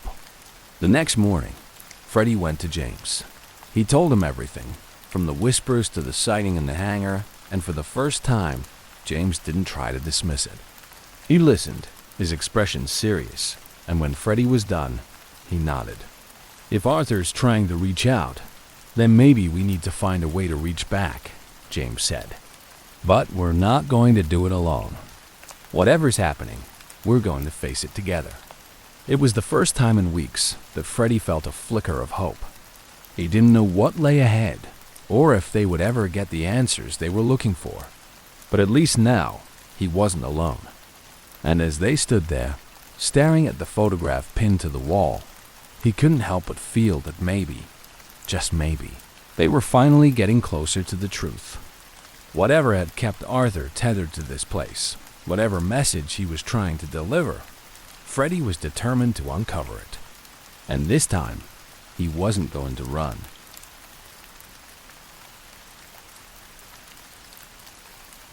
The year was 1974, and the Smurl family was eager to begin a new chapter in their lives. Jack and Janet Smurl, along with their young daughters, Dawn and Heather, were moving into a quiet neighborhood in West Pittston, Pennsylvania. They were an ordinary family, working class, looking forward to creating a peaceful life together. Their new home, a duplex, was modest but felt like a fresh start. It was the kind of house where Jack could imagine their kids growing up, safe and sound. Little did they know that it would become the setting for a nightmare that would challenge their understanding of reality. The move itself had gone smoothly enough. Jack had just received a promotion at work, and while the extra responsibilities weighed on him, it also meant more financial security for his growing family. Janet, ever the optimist, had already begun mentally decorating their new home. She saw potential in every corner, every wall, every floorboard. Despite its age and the need for some repairs, she felt hopeful. After all, it was a house they could truly make their own. But from the very beginning, the house felt different. At first, it was nothing overtly alarming, just an uneasy feeling that neither Jack nor Janet could quite shake. The air inside the house always seemed cooler than it should have been, especially in the upstairs rooms. There was a certain heaviness in some areas, like the air was denser, harder to breathe. Janet would sometimes feel as though she was being watched, but when she turned around, there was no one there. Then came the sounds. It started with light scratching noises in the walls. Jack, a practical man, assumed it was mice and set about putting down traps, but nothing ever turned up. The scratching persisted. At night, the family would hear soft whispers, faint but unnerving. Sometimes the voices seemed to come from the attic, but when Jack went to check, he found nothing but old insulation and dust. There were no drafts, no wind that could be causing the sounds, and yet the whispers continued. At this point, the family tried to rationalize what was happening. The house was old, so it made sense that there would be creaks and groans. They were still settling in after all. Janet, ever the voice of reason, would reassure herself and the girls that the house was just getting used to them. But deep down, a seed of unease had already been planted. Weeks passed, and the odd occurrences began to escalate. Janet was in the kitchen one afternoon, preparing lunch, when she noticed a dark stain forming on the ceiling above. Her heart sank. Plumbing issues were the last thing they needed. But when Jack came to inspect it, he found that the pipes were fine. The stain, which looked like a deep red blotch, couldn't be explained. Even more disturbingly, it seemed to vanish later that evening, as though it had never been there at all. One evening, as the family sat down for dinner, a light bulb exploded in the living room. Glass showered the floor, and the family jumped back in shock. Jack cursed under his breath, muttering something about faulty wiring, but when he replaced the bulb, everything seemed normal again. The next day, though, another bulb blew out in the hallway. This time, Janet noticed that the air had grown cold moments before the explosion, sending a chill down her spine. As the incidents piled up, it became increasingly difficult to dismiss them as mere coincidences. Jack, ever the rational thinker, tried to maintain control of the situation. He busied himself with work, throwing himself into his job to avoid acknowledging the strangeness at home. Janet, on the other hand, began to feel the strain more acutely. She spent more time in the house than anyone else, and the oppressive atmosphere seemed to press down on her more and more each day. One particularly unsettling night, as Janet lay in bed beside a sleeping Jack, she heard footsteps in the hallway. They were slow, deliberate, like someone pacing outside their bedroom door. Thinking it was one of the girls, she got up to check. But when she opened the door, the hallway was empty. Her daughters were fast asleep in their rooms, and yet the sound of footsteps continued, echoing faintly as though coming from just out of reach. Fear gripped Janet, but she refused to let it consume her. She told herself it was her imagination, maybe just the house settling. But deep down, she knew something was terribly wrong. She could feel it in her bones. The house wasn't just old. It was something else entirely.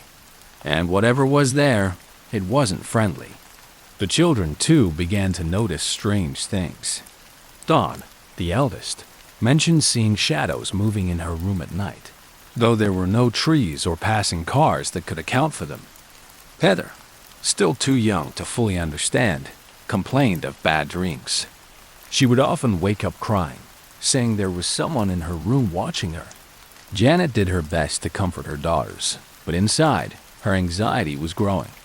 Jack, still unwilling to fully accept what was happening, brushed off their concerns. He chalked it up to stress from the move, but as the days turned into weeks, even he couldn't ignore the feeling that something was wrong. He would come home from work and find the lights flickering, or a door that had been firmly shut would now be wide open. Still, he insisted that they could handle it, that it was all in their heads. But one night, something happened that shattered Jack's skepticism. As he and Janet were watching television in the living room, a foul, rotten stench filled the air. It was so overpowering that it made them gag. Jack leaped up, convinced there was a dead animal trapped somewhere in the house. But after searching every inch of the room, he found nothing. The smell lingered for hours, then disappeared just as suddenly as it had arrived. From that moment on, Jack could no longer deny that something was terribly, horribly wrong with their new home. The once warm promise of a fresh start had been overshadowed by a creeping darkness, something neither of them could explain but both could feel. The house, which had once represented hope and security, was now a source of fear and uncertainty. And as the days passed, the Smurls began to realize that whatever was happening wasn't going to stop. It was only just beginning. As the chapter closes, the family's unease is palpable. They are trapped between denial and dread, unwilling to admit what they all now suspect. They were not alone in that house.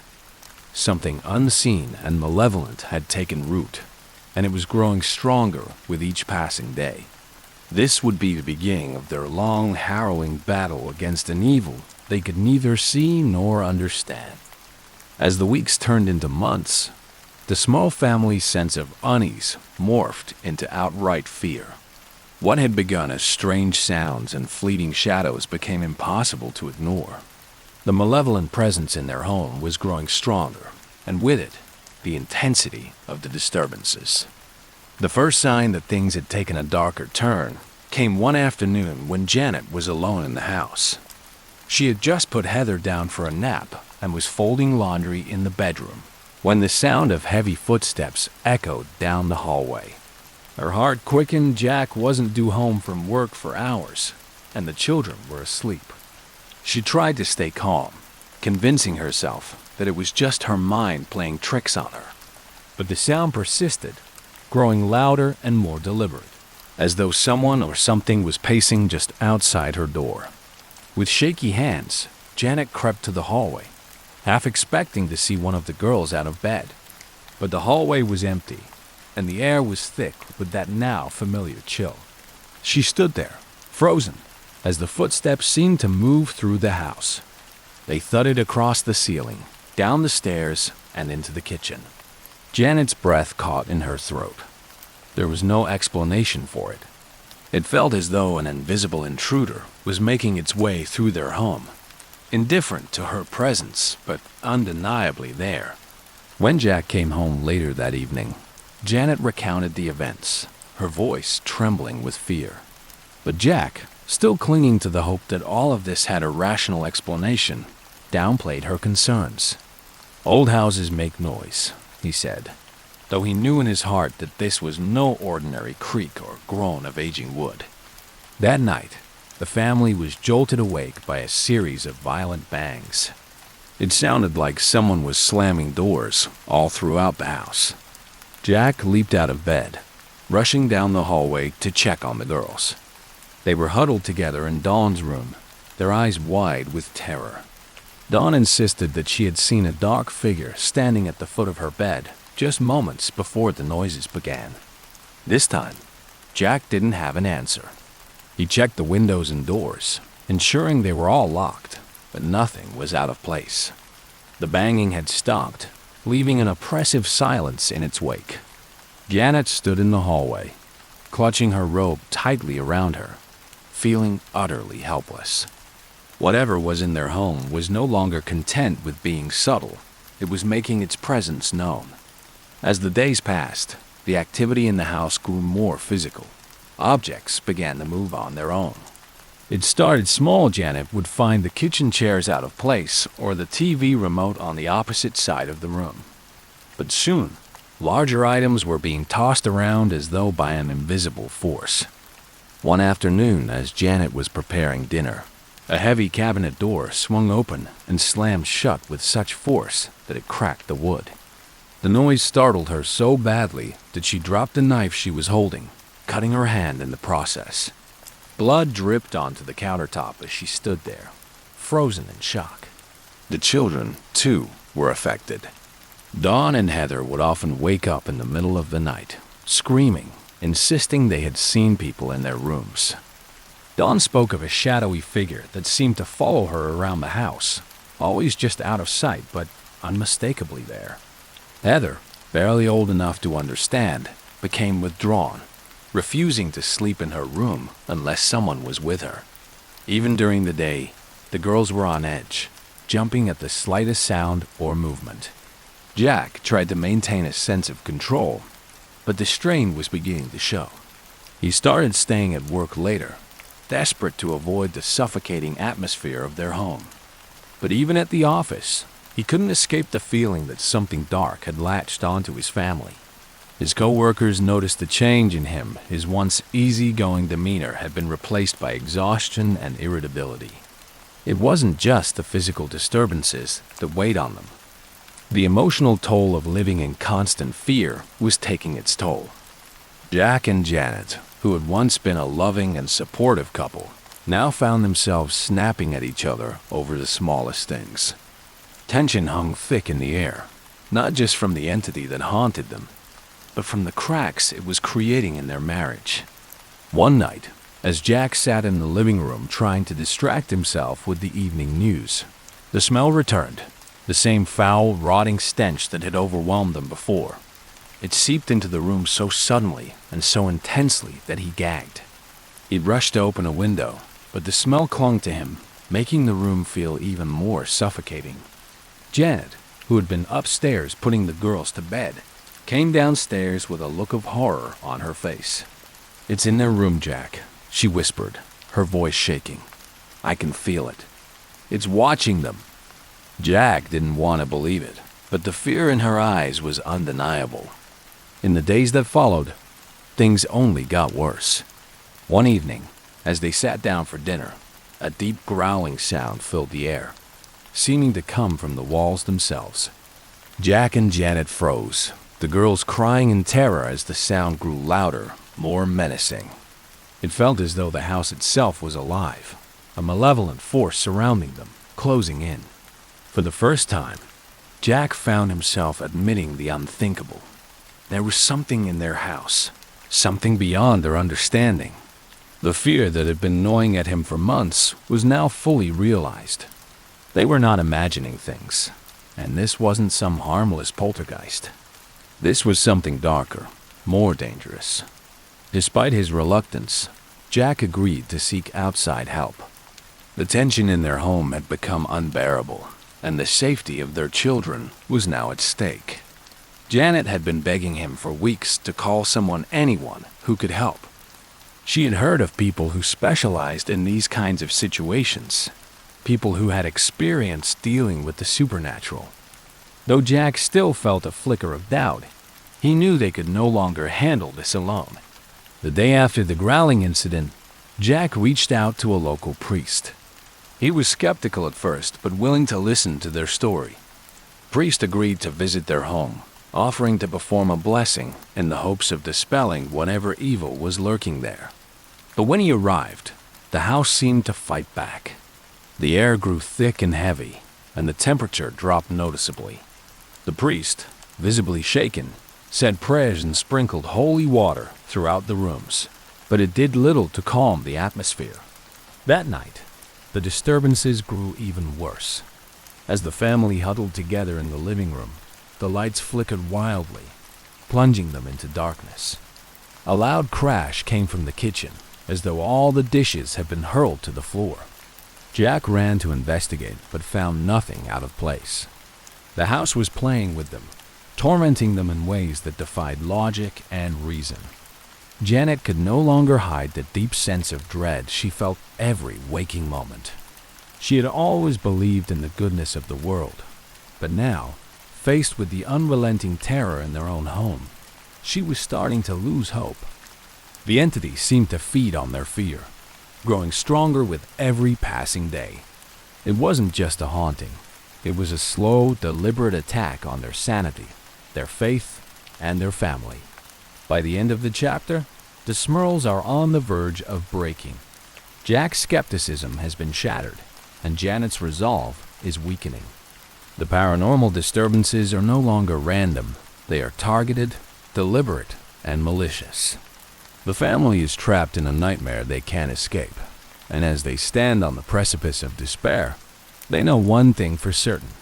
Whatever is in their house has no intention of leaving. By now, the Smurl family had reached a breaking point. The eerie occurrences that once felt like unsettling background noise to their lives had transformed into a full-fledged assault on their sanity and safety. They could no longer deny what was happening inside their home. Something dark, malicious, and far beyond their control had taken root. With no other options left, Jack and Janet made the difficult decision to seek outside help. They needed answers, and more importantly, they needed a way to reclaim their lives. Janet had heard whispers about a couple who specialized in cases like theirs, Ed and Lorraine Warren, well-known paranormal investigators with years of experience. The Warrens had built their reputation by helping families who were dealing with the unexplainable. They weren't just ghost hunters. They were demonologists who had encountered entities far worse than a typical haunting. It was a last-ditch effort, but the Smurls were desperate. They hoped that the Warrens could offer some sort of explanation, or better yet, a solution. The first meeting with Ed and Lorraine Warren was one of cautious hope. The couple arrived at the small residence in the late afternoon, their faces solemn yet kind. They had seen this kind of fear before, the kind that eats away at people's peace of mind, leaving them fragile and unsure. Lorraine, a clairvoyant, could feel the heaviness in the air before she even stepped through the door. She looked at Janet with a mixture of sympathy and concern. knowing full well what might lie ahead. Inside, the house was as cold and unwelcoming as ever. Ed wasted no time in setting up his equipment: audio recorders, infrared cameras, and temperature gauges. He wanted to document every possible sign of the paranormal. Lorraine, on the other hand, walked slowly through the rooms, her eyes half closed as she reached out with her mind, trying to connect with whatever presence lingered there. Her expression darkened as she moved from room to room. "There's something here," Lorraine whispered to Janet as they stood in the hallway, her voice barely audible. "It's not just one spirit. I can feel multiple presences, angry, confused, and something much darker. Much worse." Janet's stomach twisted in knots. She had known, deep down, that it wasn't just her imagination. But hearing it confirmed by someone like Lorraine Warren made it all the more terrifying. Ed approached, his brow furrowed. "We're dealing with more than just a haunting here," he said. "There's a demonic entity in this house, possibly more than one. It's feeding off the fear, off the tension in the family." The words sent a chill down Janet's spine. Demonic. She had feared as much, but hearing it spoken out loud was like a punch to the gut. Demons weren't just ghosts. They were something far more malevolent, something designed to harm and destroy. The Smurls weren't just dealing with a few bumps in the night. They were facing an active threat, one that had already begun to tear at the fabric of their family. The Warrens explained that such entities often latched onto people, not just places. Demons could be drawn to negativity, emotional pain, conflict, or unresolved trauma. Jack and Janet couldn't help but think back to the struggles they had faced in recent years. Jack's difficult job, Janet's bouts of anxiety, the stress of raising young children. Had the house sensed their vulnerabilities and taken advantage? Ed suggested performing a spiritual cleansing of the home. It wouldn't be easy, he warned, and there was no guarantee that it would work right away. Sometimes, these entities fought back when threatened, lashing out even more violently. But the Smurls were willing to try anything. The first cleansing was scheduled for the following week. In the meantime, the Warrens advised the family to stay strong and not to give in to fear. "That's what it wants," Ed explained. "The more you give into it, the more power it gains. Stand together as a family and don't let it divide you." But standing strong was easier said than done. That very night, after the Warrens had left, the activity in the house reached a new level of terror. Jack and Janet were jolted awake in the middle of the night by a loud crash downstairs. It sounded like furniture had been overturned. Jack rushed to investigate, his heart pounding in his chest. The dining room table had been flipped on its side, chairs strewn across the floor.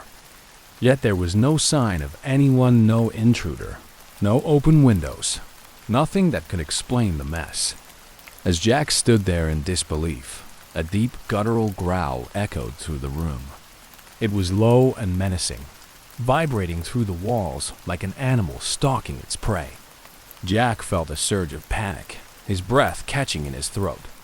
He had never heard anything like it. He backed away, feeling an icy presence behind him, though when he turned, there was nothing there. Upstairs, Janet was trying to comfort the girls, who had been awakened by the noise. Dawn was sobbing, her voice shaking as she told her mother about the dark figure she had seen standing at the foot of her bed again. Heather was too scared to speak, clutching her blanket as though it were her only protection from the malevolent force lurking in the house. The following day, Ed and Lorraine returned to conduct the cleansing. Armed with holy water, crucifixes, and prayers, they walked through the house, blessing each room, calling on the entity to leave. Lorraine led the spiritual rites, her voice steady but tense. Janet and Jack followed closely, praying silently, hoping against hope that this would be enough to rid their home of the evil presence. At first, the house seemed to resist. The air grew cold, and the smell of sulfur filled the air, an unmistakable sign of something unholy. The lights flickered violently, and a mirror in the hallway shattered as if struck by an invisible force. The house groaned, as though it was alive and angry, but Lorraine pressed on, her prayers louder, more forceful. Finally, after what felt like an eternity, the house seemed to settle. The oppressive feeling lifted, if only slightly. For the first time in months, Janet felt like she could breathe again. It wasn't over, she knew that much, but the tension that had been suffocating them had eased, if only for the moment. Ed warned the family that they might not be rid of the entity entirely. Sometimes, these things took time. Demonic forces in particular were known for their persistence. They would retreat, only to return stronger if given the chance. Stay vigilant, Ed told them. This could be just the beginning. For a few days, the house was quiet.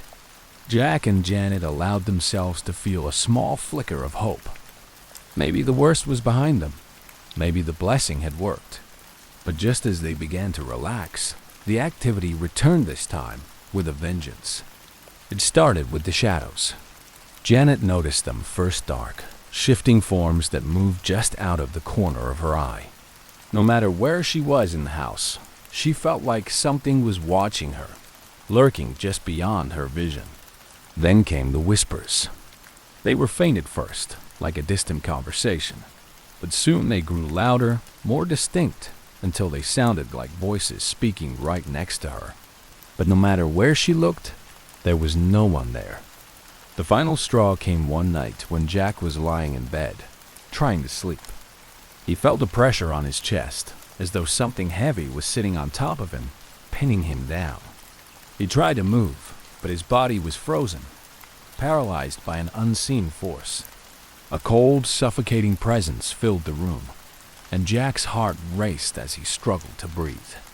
He tried to call out for Janet, but no sound escaped his lips. Suddenly, the pressure lifted, and Jack gasped for air, sitting up in bed. His body trembled, slick with sweat, and the fear in his eyes was unmistakable. Janet had seen enough. Whatever they were facing was beyond anything they could handle on their own. They needed more help, and they needed it fast. The Warrens, though willing to help, knew that they would need to call in reinforcements. This wasn't just a haunting. It was an all-out battle between good and evil, and the Smurls were caught in the crossfire. The question that loomed over them all was simple, yet terrifying. How much more could they endure before the house and whatever was inside it claimed them for good? The Smurl family was trapped in an unrelenting nightmare. The spiritual cleansing performed by Ed and Lorraine Warren had offered only a brief respite. Now, the dark presence in their home was more aggressive than ever. Each night brought new terror, and even the daylight hours offered no true peace. Jack and Janet were no longer just afraid. They were exhausted, physically and emotionally worn down by the relentless assault on their family.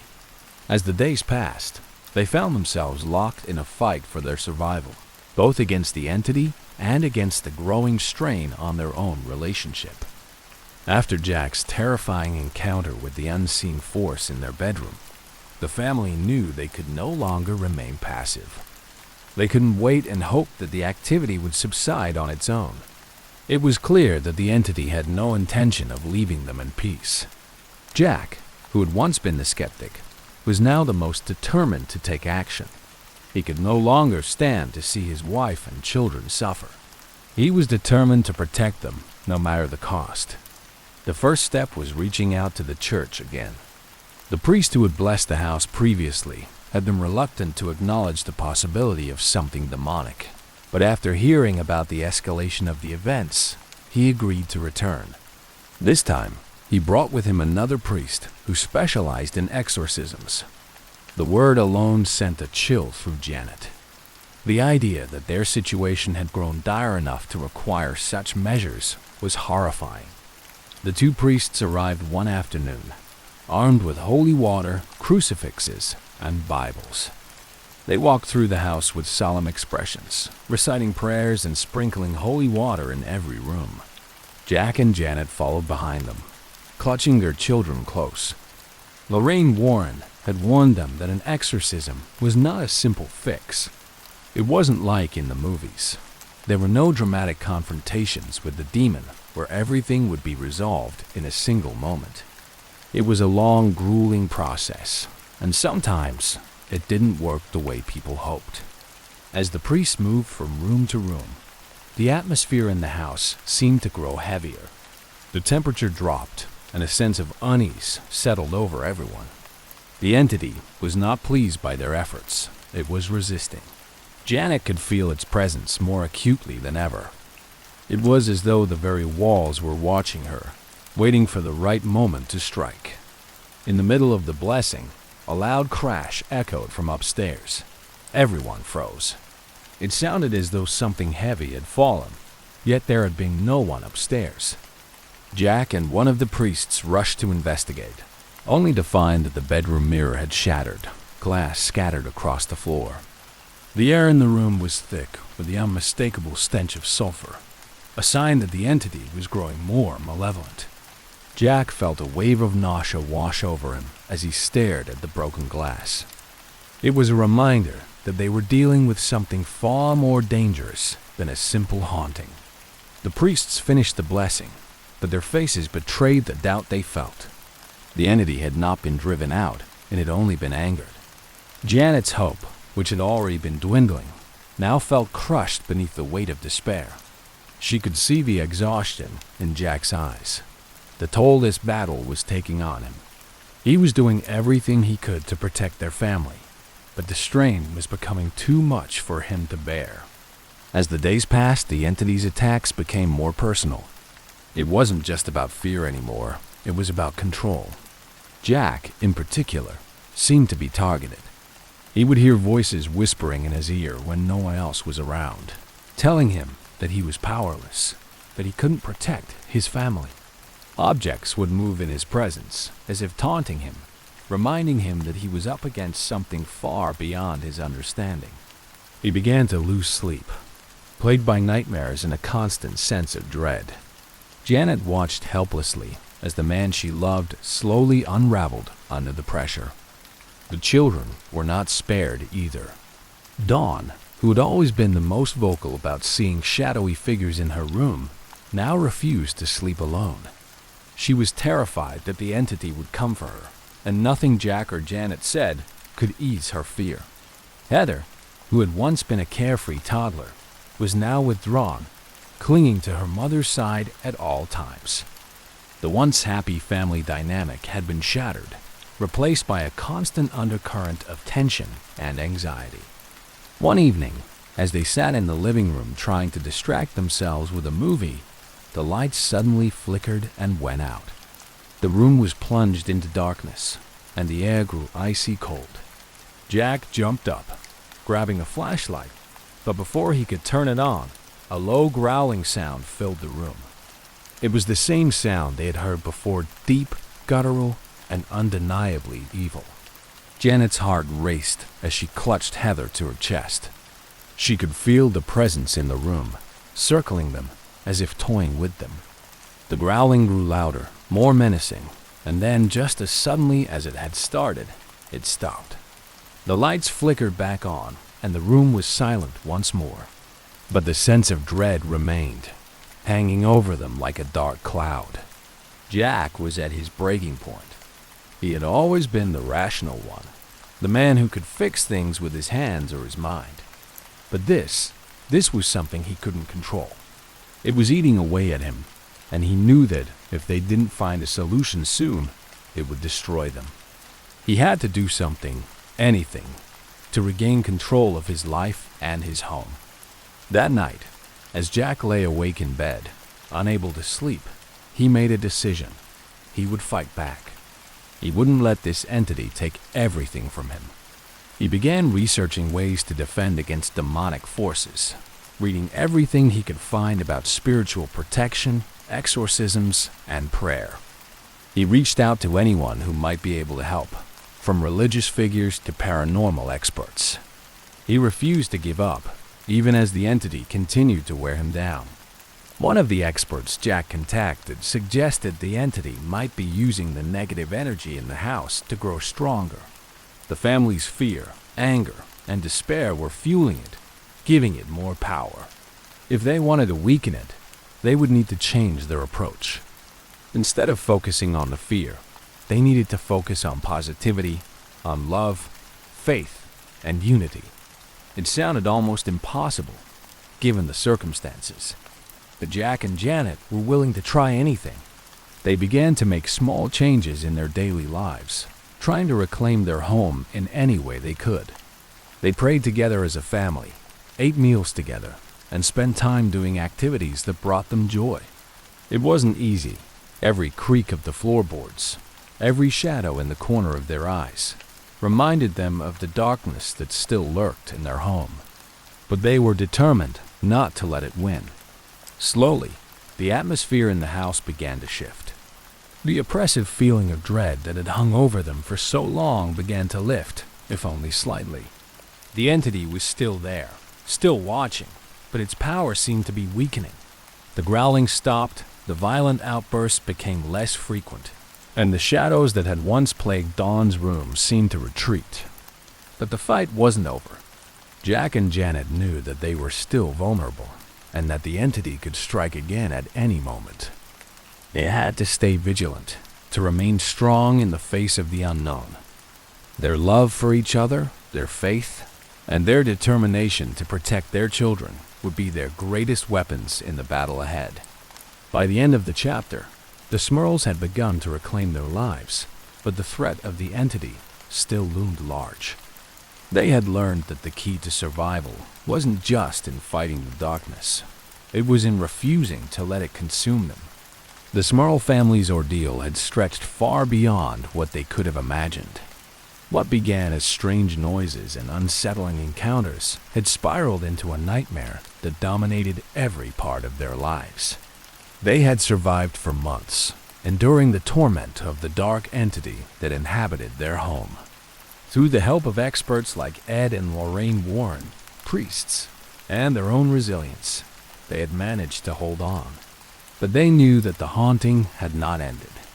The entity, while seemingly weakened, still lingered in the shadows, waiting for an opportunity to strike again.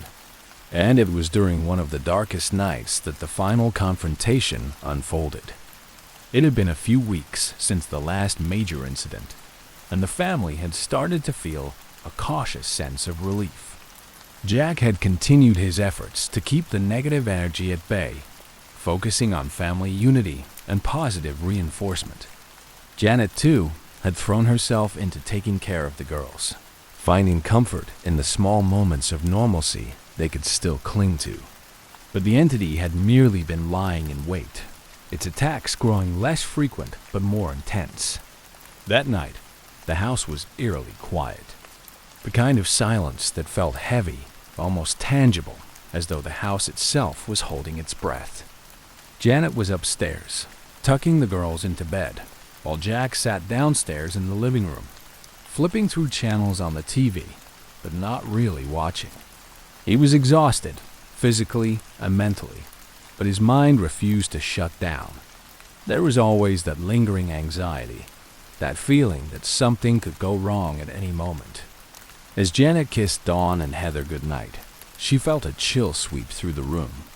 The temperature dropped suddenly, a familiar coldness that sent a wave of dread through her body. She pulled the blankets tighter around the girls, whispering reassurances that she didn't quite believe herself. She told them to sleep tight, that everything would be okay, even though the pit in her stomach told her otherwise. Downstairs, Jack felt it too. The hair on the back of his neck stood up, and the air in the room seemed to thicken. His heart rate quickened as he set the remote down, his eyes scanning the room. He couldn't see anything unusual, but he didn't need to. He knew it was back. Before he could call out to Janet, the lights began to flicker. It started softly at first, a faint buzz as the bulbs dimmed, but within seconds, the flickering became violent, the entire room strobing in harsh, rapid flashes of light and dark. Jack stood up, his instincts kicking in as he moved toward the stairs to get his family. But as soon as he reached the bottom step, a deafening crash echoed through the house. The sound was so loud it felt like the walls were shaking, and it was followed by a deep, guttural growl. The same growl that had haunted them before. "Janet!" Jack shouted, his voice cracking with fear as he bolted up the stairs 2 at a time. Janet had already heard the crash, and she was racing down the hallway toward him, her face pale. "The girls!" she gasped, but Jack grabbed her arm and pulled her toward the bedroom. They had to get the children and leave the house now. But the entity had other plans. Just as Jack reached for the bedroom door, it slammed shut with a force that knocked him back. He stumbled, pulling Janet with him as they both struggled to regain their footing. The door remained closed, though neither of them had touched it. Behind the door, they could hear Dawn and Heather screaming high-pitched, terrified shrieks that made Janet's blood run cold. "Let us in," Janet cried, pounding on the door, but it wouldn't budge. No matter how hard Jack threw his weight against it, it remained locked, held by some invisible force. Suddenly, the lights in the hallway went out, plunging them into darkness. Only the faint glow of the moon through the window illuminated their surroundings, casting long shadows across the floor. The growling returned, louder this time, and it was followed by the unmistakable sound of heavy footsteps, slow, deliberate, as if something was moving toward them from the other end of the hall. Jack's pulse raced. He had never been so scared in his life, but he knew he couldn't give in to fear. The entity thrived on it. He had to stay calm, for Janet, for the girls. Grabbing her hand, he pulled her close, whispering words of reassurance, even though every fiber of his being screamed to run. The footsteps stopped, and for a moment, there was only silence. Then, a deep, raspy voice, one that sounded neither human nor animal, echoed through the hallway. It was speaking in a language Jack didn't understand, guttural and harsh, but the intent was clear. The entity was taunting them, asserting its control over the house, over their lives. But Jack wasn't about to let it win. "Get out of our house!" Jack yelled, his voice hoarse with desperation. He grabbed the crucifix from his pocket, the one he had been carrying ever since the Warrens had warned him to keep it close. Holding it high, he began reciting the Lord's Prayer, his voice shaky but determined. Janet, her heart pounding, joined him. She didn't know if it would work, but it was all they had. Together, they stood side by side, their voices rising above the growling, the footsteps, the oppressive darkness that surrounded them. At first, nothing happened. The entity seemed to grow stronger, the air around them growing thicker, suffocating. But Jack refused to stop. He continued to pray, louder now, as if willing the words to push the darkness back. And then, slowly, the growling began to fade. The footsteps ceased, and the air grew lighter. The oppressive weight that had pressed down on them lifted, if only slightly. The door to the girls' room suddenly flew open, and Jack and Janet rushed inside, finding Dawn and Heather huddled together on the bed, shaking and crying but unharmed. Janet scooped them up, holding them tightly, whispering over and over that everything would be okay, even though she wasn't sure it was. The entity wasn't gone. They could still feel it, lurking in the shadows, watching them. But for the first time in months, it had backed down. They had stood their ground, and it had retreated. For the next few weeks, the house remained quiet. The oppressive atmosphere that had once filled every room was lighter, and the family began to breathe a little easier. But they knew they weren't safe, not completely. The entity was still there, waiting for its chance to strike again. Jack and Janet took the girls to stay with relatives while they continued to work with the Warrens and the church to find a permanent solution. They couldn't live in fear forever, and they couldn't allow the entity to destroy their family. They had survived the worst of it, but the fight wasn't over. It never truly would be. For families like the Smurls, haunted by forces beyond human understanding, the battle between light and dark was a constant one. But they had learned something important. No matter how strong the darkness seemed, as long as they stood together, it could never fully win. In the end, the small family had endured what many would consider unimaginable. They had faced an evil that most people never encounter, and they had survived. Their story was one of resilience, of love, and of the unbreakable bond that held them together through even the darkest of times.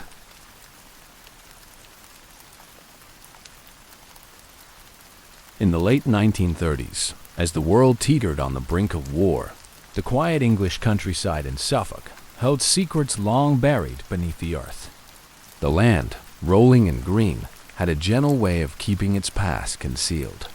But for Edith Pretty, the owner of Sutton Hoo Estate, the ancient burial mounds on her property stirred her curiosity. Edith was a wealthy widow in her 50s, and despite her age, she possessed an adventurous spirit. She had always been fascinated by history and archaeology. After years of living on the estate and gazing at the mounds, she began to wonder what lay beneath them. Her interest grew after hearing local legends that these mounds might hide long-lost treasures, perhaps even the resting place of kings. It was the summer of 1938 when Edith finally decided to act. She had been reading articles on recent archaeological digs and, inspired, she contacted the local Ipswich Museum for advice. They recommended Basil Brown, a self-taught archaeologist with a passion for unearthing history. Though not formally trained, Brown had a deep knowledge of the land and a reputation for careful, thorough work. Edith invited him to the estate, and soon an agreement was made to begin exploring the mysterious mounds. Basil Brown was not a man of wealth or high education, but he possessed a talent that few others did a sense of the land. He had an ability to read the earth and understand its secrets. When he first set foot on Sutton Hoo, he was struck by the sheer size of the mounds. Some were as tall as trees, looming over the landscape like sentinels guarding something precious. The excavation began in earnest, but no one could have imagined what they were about to uncover. The first few days were slow.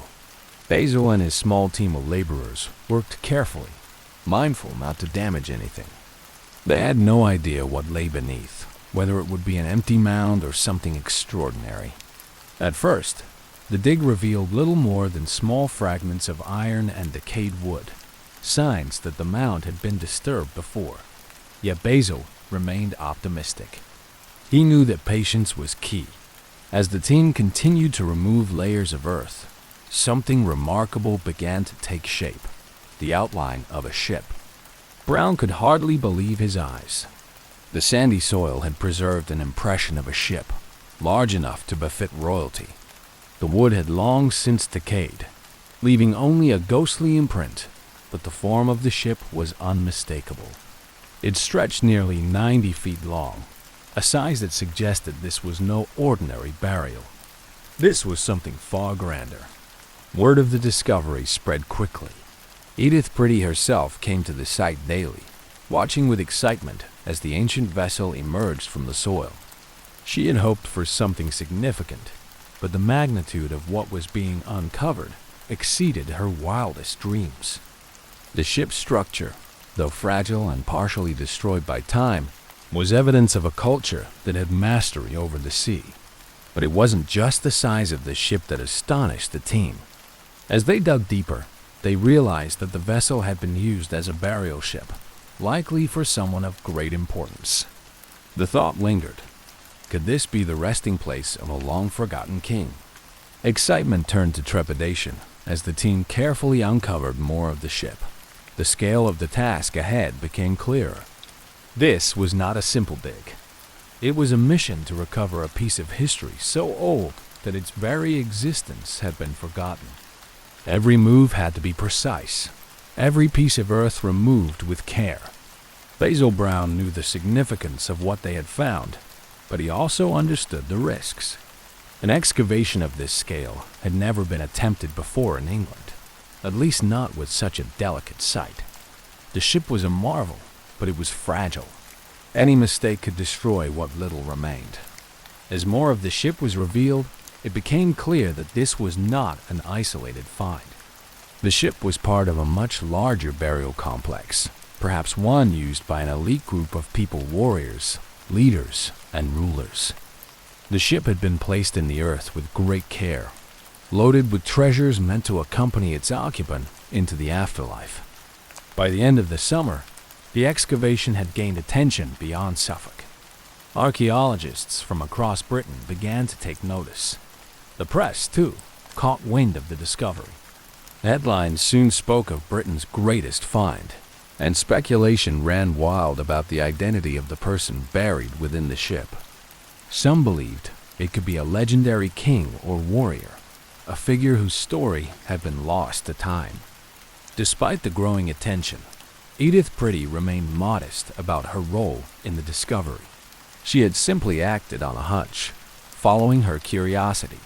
But as the ship continued to reveal its secrets, it became clear that her decision to explore the mounds was one that would reshape the understanding of England's ancient history. The discovery of the ship set the stage for a much larger adventure one that would continue to unfold in the months and years to come. For now, though, the ship lay beneath the soil, waiting for its full story to be told. As the sun rose over the fields of Suffolk in the summer of 1939, a small team of workers arrived at Sutton Hoo, eager to continue their excavation of what was shaping up to be one of the most remarkable finds in British history. Basil Brown, the archaeologist leading the dig, had uncovered the outline of an ancient ship. But what lay beneath was still a mystery. The real work was only just beginning. The excavation site, now buzzing with activity, was far from a glamorous operation. With no heavy machinery and only simple tools like shovels, trowels, and brushes, the work was slow, meticulous, and physically demanding. Each layer of soil had to be removed carefully to avoid disturbing any fragile artifacts that might lie beneath the surface. Time was not on their side, as the threat of war loomed over Europe, adding urgency to their efforts. Brown's small team of workers, mostly local laborers, had little formal training in archaeology, but they followed his instructions diligently. He had a deep respect for the past, and he knew that any mistake, no matter how small, could erase vital clues to understanding the burial. The ship they had uncovered was not made of iron or stone. It had once been a grand wooden vessel. Over the centuries, the wood had decayed, leaving only the impression of the ship in the soil. This meant that the entire outline of the ship was incredibly delicate, requiring precision to uncover it without causing damage. As they dug deeper, the true size of the ship became more apparent. Nearly 90 feet long, it was the kind of ship that could only have belonged to someone of great importance. It wasn't just its size that amazed the team. It was the craftsmanship. The lines of the ship's hull were graceful, curving elegantly through the earth, a testament to the shipbuilders who had constructed it more than 1,000 years earlier. Brown's excitement grew as the excavation progressed, but so did his sense of responsibility. The discovery of the ship was already monumental, but he knew there had to be more. Anglo-Saxon burial customs suggested that whoever was buried here had been laid to rest with treasures fit for a king. The ship, it seemed, was just the beginning. As the days passed, the team began to uncover a wealth of small finds, pieces of iron, fragments of pottery, and even a few rusted nails that hinted at the ship's construction. These items were important, but they were not the treasures the team had hoped to find. Still, Basil remained patient. He knew that the most valuable artifacts were likely still hidden deeper within the burial chamber, and he was determined to reach them. The dig became more challenging as they approached the center of the ship, where the burial chamber was believed to be. The earth here was heavier, and the signs of earlier disturbances, likely grave robbers from centuries past, became more evident. Some parts of the ship had been damaged, either by the passage of time or by human hands, but there were still large sections of the vessel that remained untouched. One day, as the team carefully removed soil from the center of the ship, they uncovered something extraordinary. A large wooden structure that had once formed the burial chamber. Though the wood itself had long since decayed, the impression it left behind was unmistakable. The chamber was large enough to hold not only a body, but also the treasures that would have accompanied it. Basil Brown was struck by the enormity of what they had found. This wasn't just a ship burial, it was a royal tomb. The chamber was situated in the very heart of the ship, a place of honor reserved for someone of the highest status. Though the chamber had been damaged over the centuries, there were still signs that it had once held magnificent items. The team worked slowly, methodically, removing the earth surrounding the chamber. As they did, they began to find objects that hinted at the grandeur of the burial. The first signs were small metal fragments, delicate pieces of jewelry, and the remnants of finely crafted items that had once adorned the body. These objects, though decayed, were exquisite in their design, suggesting that the person buried here had been incredibly wealthy, perhaps even a king. But the true treasures of the burial had not yet been uncovered. Brown knew that the most significant finds were still hidden beneath layers of soil. The team worked tirelessly, day after day, uncovering more and more of the burial chamber. The anticipation was palpable. Every piece of earth they removed brought them closer to the moment of revelation. As the excavation continued, word of the discovery spread even further. Archaeologists from across the country began to take notice, and some even traveled to Sutton Hoo to witness the dig for themselves. It was becoming clear that this was no ordinary excavation. What they had uncovered was one of the greatest archaeological finds in British history, and it was only a matter of time before the world would know the full extent of the discovery. Despite the growing attention, Basil Brown remained focused on the task at hand. The pressure was immense, but he knew that they were on the verge of something incredible. The burial chamber was nearly fully exposed, and soon they would uncover the treasures that had been hidden for centuries. As the final layers of earth were removed from the chamber, the team began to realize just how grand the burial truly was. They found evidence of finely wrought metalwork, including gold and silver items that had once adorned the person buried within. Though many of the treasures had been damaged or lost to time, what remained was enough to suggest that this was the burial of someone truly significant. The discovery of the burial chamber was a turning point in the excavation. What had begun as a simple curiosity had become a full-scale archaeological dig, one that would change the understanding of early medieval England. For Basil Brown and his team, the discovery of the ship and the chamber was just the beginning of a much larger story, one that would unfold in the months and years to come. The discovery of the burial chamber at Sutton Hoo marked a turning point in the excavation. The ship had been a stunning find, but the treasures hidden within the chamber were what truly revealed the significance of this ancient burial. As Basil Brown and his team carefully removed the last layers of soil, they began to uncover a collection of artifacts that hinted at the immense wealth and status of the person entombed within. The burial chamber, located at the heart of the ship, had likely once contained a wooden coffin, though all traces of the wood had long since decayed.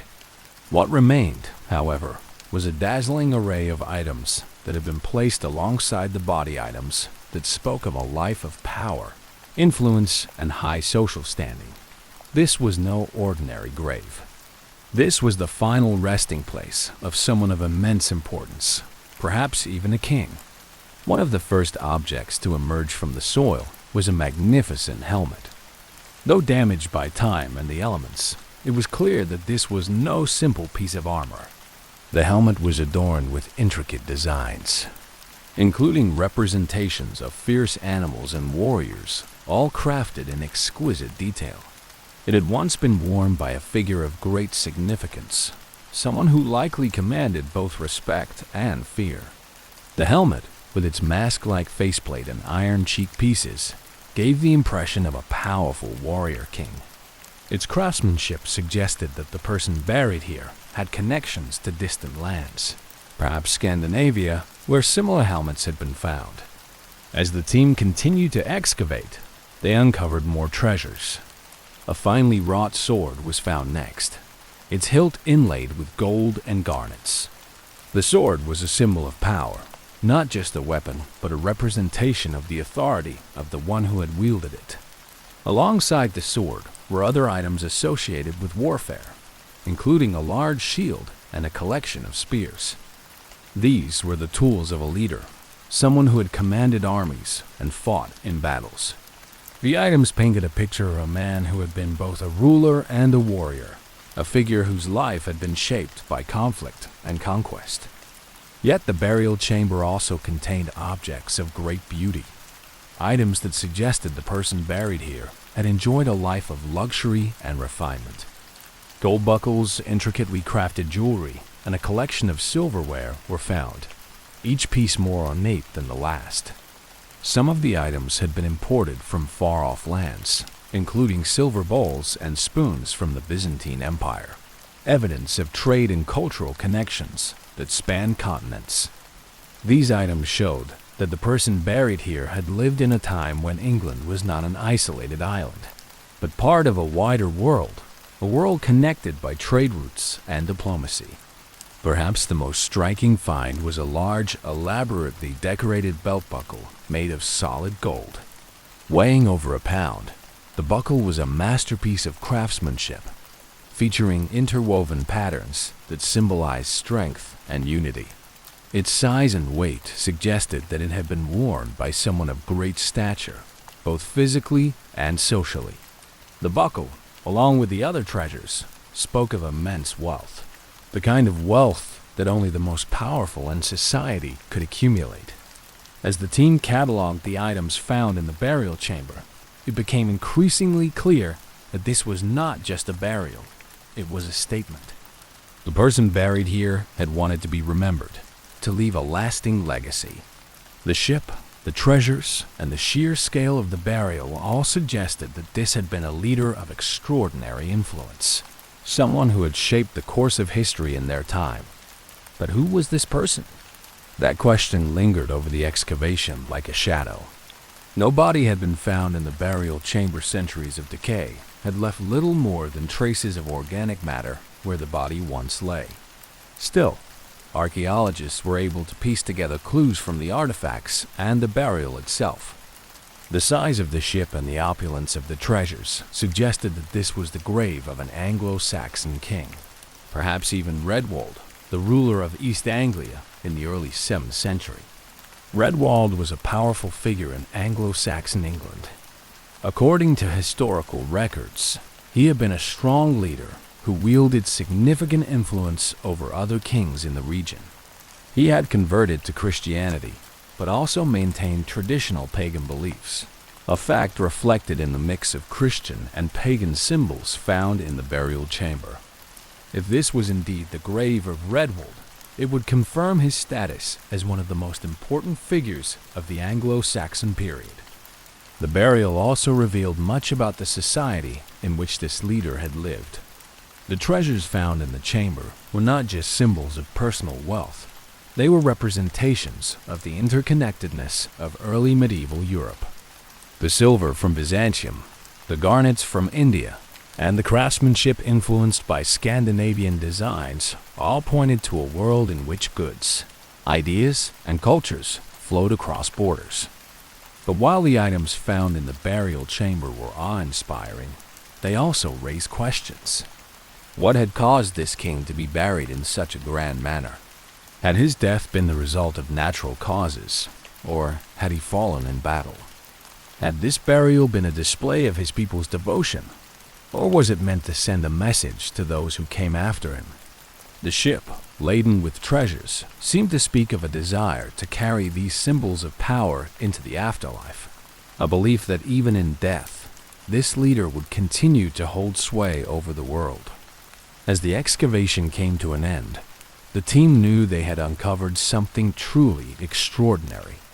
The burial chamber at Suttonhoo had revealed treasures that had been hidden for more than 1,000 years. Treasures that told the story of a long-forgotten king and the world in which he had lived. For Basil Brown and his team, it was the culmination of months of hard work and dedication. But for the wider world, it was just the beginning of a new understanding of England's past. The treasures of Sutton Hoo would soon be displayed in museums, where people from all over the world could come and marvel at the craftsmanship and beauty of these ancient artifacts. Yet, even as they were cleaned and preserved, they would remain tied to the mystery of the person who had been buried in that ship, a figure whose identity might never be known for certain, but whose legacy would live on through the objects he left behind. The burial chamber had been unearthed, but its secrets would continue to captivate the imaginations of historians, archaeologists, and the public for generations to come. The excavation at Sutton Hoo had revealed extraordinary treasures, but it was the discovery's ripple effect that truly began to reshape the understanding of England's ancient past. As word of the find spread across Britain, the magnitude of what had been uncovered became clear, not just to archaeologists, but to the general public, scholars, and even political figures. The Sutton Hoo ship burial was quickly recognized as one of the most important archaeological finds in British history, a window into a time that had long been shrouded in mystery. In the summer of 1939, just as the treasures from Sutton Hoo were being carefully excavated, the world was on the brink of conflict. The tensions leading to the outbreak of World War II were mounting, and in many ways, the discovery at Sutton Hoo served as a reminder of Britain's deep history and resilience. As the nation prepared for the uncertainties of war, the treasures from this ancient burial offered a sense of pride and continuity, connecting modern Britons to their Anglo-Saxon ancestors. For Edith Pretty, the landowner whose curiosity had sparked the excavation, the discovery had an emotional impact. She had long suspected that the mounds on her estate hid something special, but even she couldn't have imagined the grandeur of what lay beneath. Edith, a reserved and thoughtful woman, had always been interested in history and archaeology, but the scale of the find at Sutton Hoo exceeded her wildest expectations. She visited the excavation site daily, quietly observing as Basil Brown and his team painstakingly unearthed each artifact. Though Edith had initiated the dig, she remained humble about her role, insisting that the discovery belonged to history. In the months following the excavation, Edith made a decision that would forever cement her place in the story of Sutton Hoo. Rather than keeping the treasures for herself or selling them, she donated the entire collection to the British Museum. It was an act of generosity that reflected her deep sense of responsibility to history and her desire for the treasures to be studied and preserved for future generations. The decision ensured that the artifacts would be accessible to the public and to scholars, who would spend decades analyzing the find and its implications. The British Museum, which had long been a repository for the world's greatest cultural artifacts, was quick to recognize the importance of the Sutton Hoo treasures. The items, including the famous helmet, the gold belt buckle, and the intricately crafted jewelry, were displayed prominently, attracting visitors from across the country and beyond. People flocked to see the artifacts, eager to catch a glimpse of the ancient past and to learn more about the mysterious figure who had been buried in such splendor. The public reaction to the Sutton Hoo discovery was overwhelming. Newspapers ran headlines about the buried treasure and the king in the ship, fueling speculation about the identity of the person entombed in the ship burial. Theories abounded, with some suggesting that the ship had belonged to a legendary warrior, while others believed it was the resting place of a great king. The fascination with the find extended beyond the borders of Britain, with international scholars and archaeologists expressing interest in studying the artifacts and the burial site. But while the treasures themselves were stunning, it was the broader implications of the discovery that truly excited the academic community. Before Sutton Hoo, the early medieval period in England, often referred to as the Dark Ages, was seen as a time of cultural stagnation, a period following the fall of the Roman Empire, when much of Europe was thought to have fallen into disarray. The Sutton Hoo find challenged this view, offering evidence of a sophisticated and cosmopolitan society that had existed in England in the 6th and 7th centuries.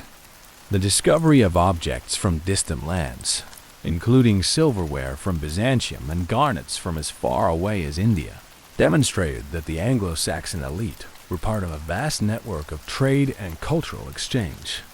These connections extended across Europe and beyond, suggesting that early medieval England was far more interconnected with the wider world than previously thought. The items found in the burial chamber revealed a society that valued craftsmanship, artistry, and wealth, a far cry from the image of a dark and isolated age. For historians and archaeologists, the Sutton Hoo ship burial opened up new lines of inquiry.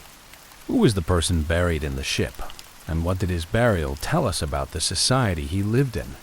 The consensus began to form around the idea that the burial belonged to Redwold, the King of East Anglia, a powerful figure who had been instrumental in the politics of early medieval England. While no definitive proof existed to confirm Redwold's identity as the person buried in the ship, the evidence, both historical and archaeological, pointed strongly in that direction. As the academic community delved deeper into the meaning of the Sutton Hoo treasures, the site itself became a point of national pride. The discovery was seen as a testament to Britain's deep and rich history, a reminder that the country's roots extended far back into the early medieval period. This sense of pride was particularly potent in the context of the looming war. As Britain prepared for the possibility of conflict, the Sutton Hoo find served as a symbol of resilience and continuity, a reminder that the nation had weathered countless challenges throughout its long history. However, the outbreak of World War II in September 1939 brought new challenges to the preservation of the Sutton Hoo treasures. The artifacts, now housed in the British Museum, were packed away and moved to secure storage to protect them from potential bombing raids. It would be several years before they could be displayed again, but even in storage, the significance of the find continued to grow. In the years following the war, the treasures of Sutton Hoo were once again placed on display, drawing renewed interest from scholars and the public alike. The site itself became a place of pilgrimage for those interested in England's early medieval past. Archaeological work at Sutton Hoo continued, with new discoveries shedding further light on the burial and the culture that had created it. As time passed, the Sutton Hoo ship burial became more than just an archaeological discovery. It became a symbol of Britain's cultural heritage. The treasures found in the burial chamber were celebrated not just for their beauty, but for what they represented, a connection to the distant past, to a time when kings ruled the land and the seas, and when the Anglo-Saxon people laid the foundations for the England that would emerge in the centuries to come. The impact of Sutton Hoo extended beyond the academic world. It influenced popular culture, inspiring books, films, and even artwork. The treasures, with their intricate designs and mysterious origins, captured the imagination of people around the world. The Sutton Hoo helmet, in particular, became an iconic symbol of Anglo-Saxon England, its distinctive design appearing in countless representations of early medieval warriors. But more than anything, Sutton Hoo stood as a testament to the power of curiosity and perseverance.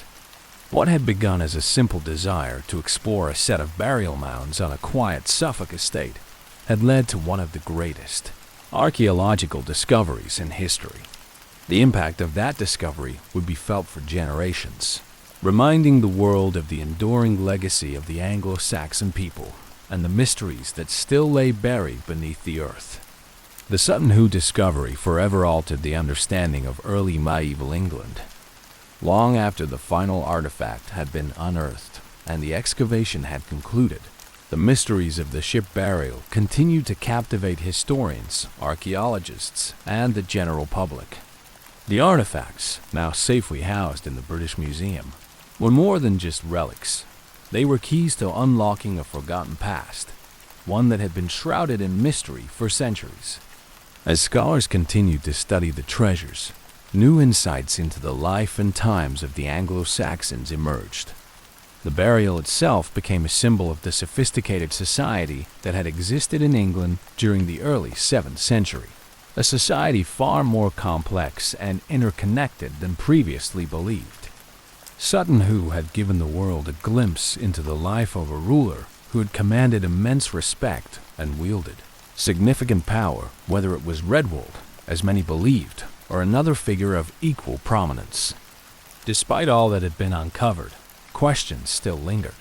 Chief among them was the identity of the person buried in the ship.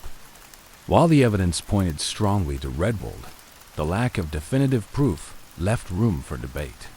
Some scholars suggested alternative possibilities, including other kings or powerful nobles from the East Anglian kingdom. The absence of human remains, likely lost to the ravages of time and the acidic soil, meant that the mystery of the burial's occupant might never be fully resolved. Even without a clear identity, the significance of the burial was undeniable. The ship, the treasures, and the careful arrangement of the grave goods all pointed to someone of immense importance. This was a person whose life had been marked by power, prestige, and wealth, someone who had commanded loyalty and respect from those around them.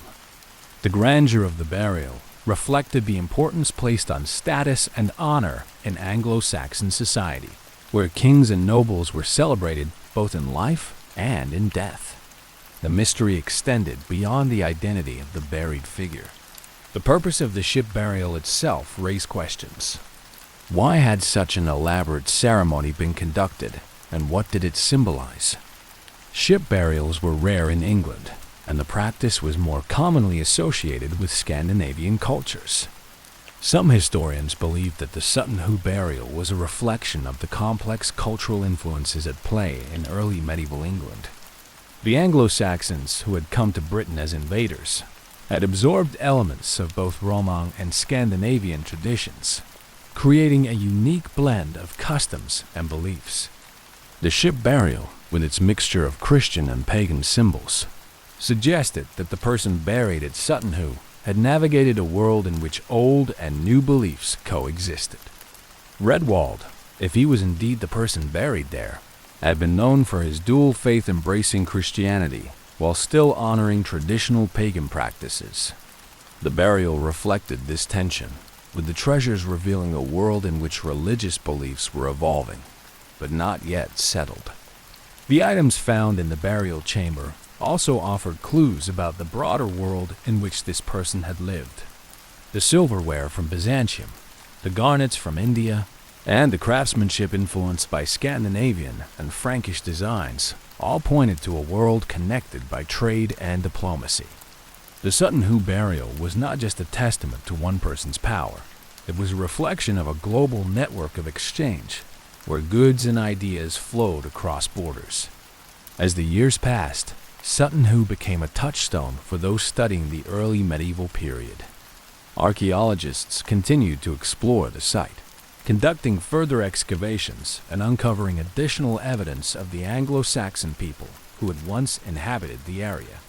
While no discoveries rivaled the grandeur of the original ship burial, each new find added to the growing picture of life in East Anglia during the early 7th century. The site itself was transformed into a place of historical importance. Sutton Hoo, once a quiet estate with little public attention, became a destination for visitors from around the world.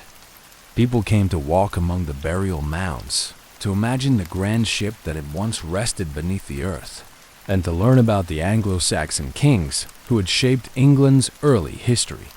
The National Trust, which took over the management of the site, worked to preserve the landscape and educate the public about the significance of the discovery. The Sutton Hoo ship burial also left a lasting mark on popular culture. The story of the excavation and the treasures it uncovered inspired books, documentaries, and films, all seeking to capture the drama and mystery of the find. The iconic image of the Sutton Hoo helmet, with its menacing faceplate and intricate designs, became a symbol of Anglo-Saxon England, appearing in countless depictions of early medieval warriors. The discovery continued to spark the imaginations of writers, artists, and filmmakers, who were drawn to the idea of a long-lost king buried with his treasures, waiting to be rediscovered. Yet for all the attention Sutton Hoo received, the site remained, at its core, a place of deep historical and emotional significance. The ship burial was a reminder of the fragility of history, of how easily the past can be forgotten, buried beneath layers of earth, and how it can be uncovered only through persistence and curiosity. Basil Brown, the self-taught archaeologist who had first unearthed the ship, had never imagined the scope of what he would find. His dedication and careful work had revealed a treasure trove of history that might otherwise have remained hidden. In the decades following the excavation, Brown's role in the discovery was finally recognized. Though initially overshadowed by professional archaeologists who had later joined the dig, Brown's contributions were celebrated as those of a skilled and dedicated archaeologist. His careful methods and deep respect for the site had ensured that the treasures of Sutton Hoo were preserved for future generations. Today, he is remembered as the man who brought one of England's greatest archaeological discoveries to light. As the 21st century began, Sutton Hoo continued to capture the public's imagination. New technologies allowed archaeologists to explore the site in ways that had once been impossible, using ground-penetrating radar and other tools to search for hidden features beneath the earth. These advancements, while yielding fascinating insights, also underscored how much of the past still lay waiting to be discovered. The ship burial at Sutton Hoo was just one chapter in a much larger story, one that archaeologists and historians were still piecing together. For all the answers Sutton Hoo had provided, the site remained a place of wonder and speculation. Who had been buried there, and what had their life been like? What had driven their people to create such a magnificent burial? And what did it say about their beliefs, their values, and their place in the world? These questions, and many others, would likely remain unanswered, but that was part of the magic of Sutton Hoo. It was a place where history and mystery intertwined, where the past reached out to the present in ways both profound and elusive. The ship and its treasures had been buried for more than 1,000 years, hidden from the world, waiting for the right moment to be found.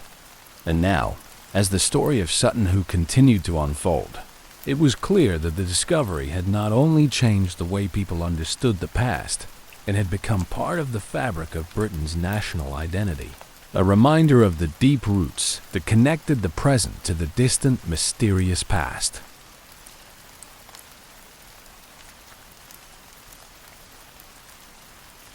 In the dense, shadowy forests of the New Jersey Pine Barrens, the legend of the Jersey Devil was born.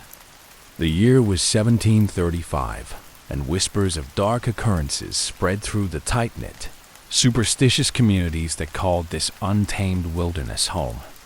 The origins of the tale began with a woman known as Mother Leeds, whose story was destined to be recounted and altered over generations, evolving into the chilling myth that persists to this day. Mother Leeds was no stranger to hardship. She lived in the remote Pine Barrens, where life was harsh and the land unforgiving. She and her husband, Daniel Leeds, struggled to support their large family. With 12 children already filling their modest home, the thought of yet another mouth to feed filled Mother Leeds with dread. Some versions of the story depict her as an exhausted and frustrated woman who could no longer bear the burden of raising such a large family under desperate circumstances. As the legend goes, Mother Leeds discovered she was pregnant with her 13th child and, in a moment of frustration, uttered words that would come to haunt her. Let this one be a devil. It was not uncommon for people in that time to curse their misfortunes, but her words seemed to carry an ominous weight. Soon after, strange occurrences began to plague the Leeds household, as if the land itself were reacting to the spoken curse. The wind howled through the trees with an unsettling wail, and shadows seemed to linger longer than they should. Months passed, and as her pregnancy progressed, Mother Leeds was filled with a sense of dread she could not shake.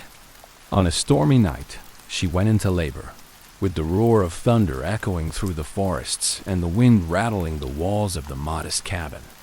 She was attended by midwives, who came despite their own fears of venturing into the dark woods during such tempestuous weather. As they gathered around, the labor seemed to drag on far longer than usual, as if something unnatural was at work. When the child was finally born, it seemed at first to be a healthy, ordinary baby. Relief filled the room, and the midwives began their usual tasks. However, as moments passed, that relief quickly turned into terror. The newborn began to change before their eyes, its cries growing louder and more guttural. Its small body elongated, limbs stretching and contorting unnaturally. Thin, bat-like wings sprouted from its back, and coarse hair emerged along its skin. The creature's eyes glowed with a fiery intensity as its face twisted into a grotesque, animalistic form with a snout and jagged teeth. It was as though some dark force had possessed the child, transforming it into a creature that defied all understanding.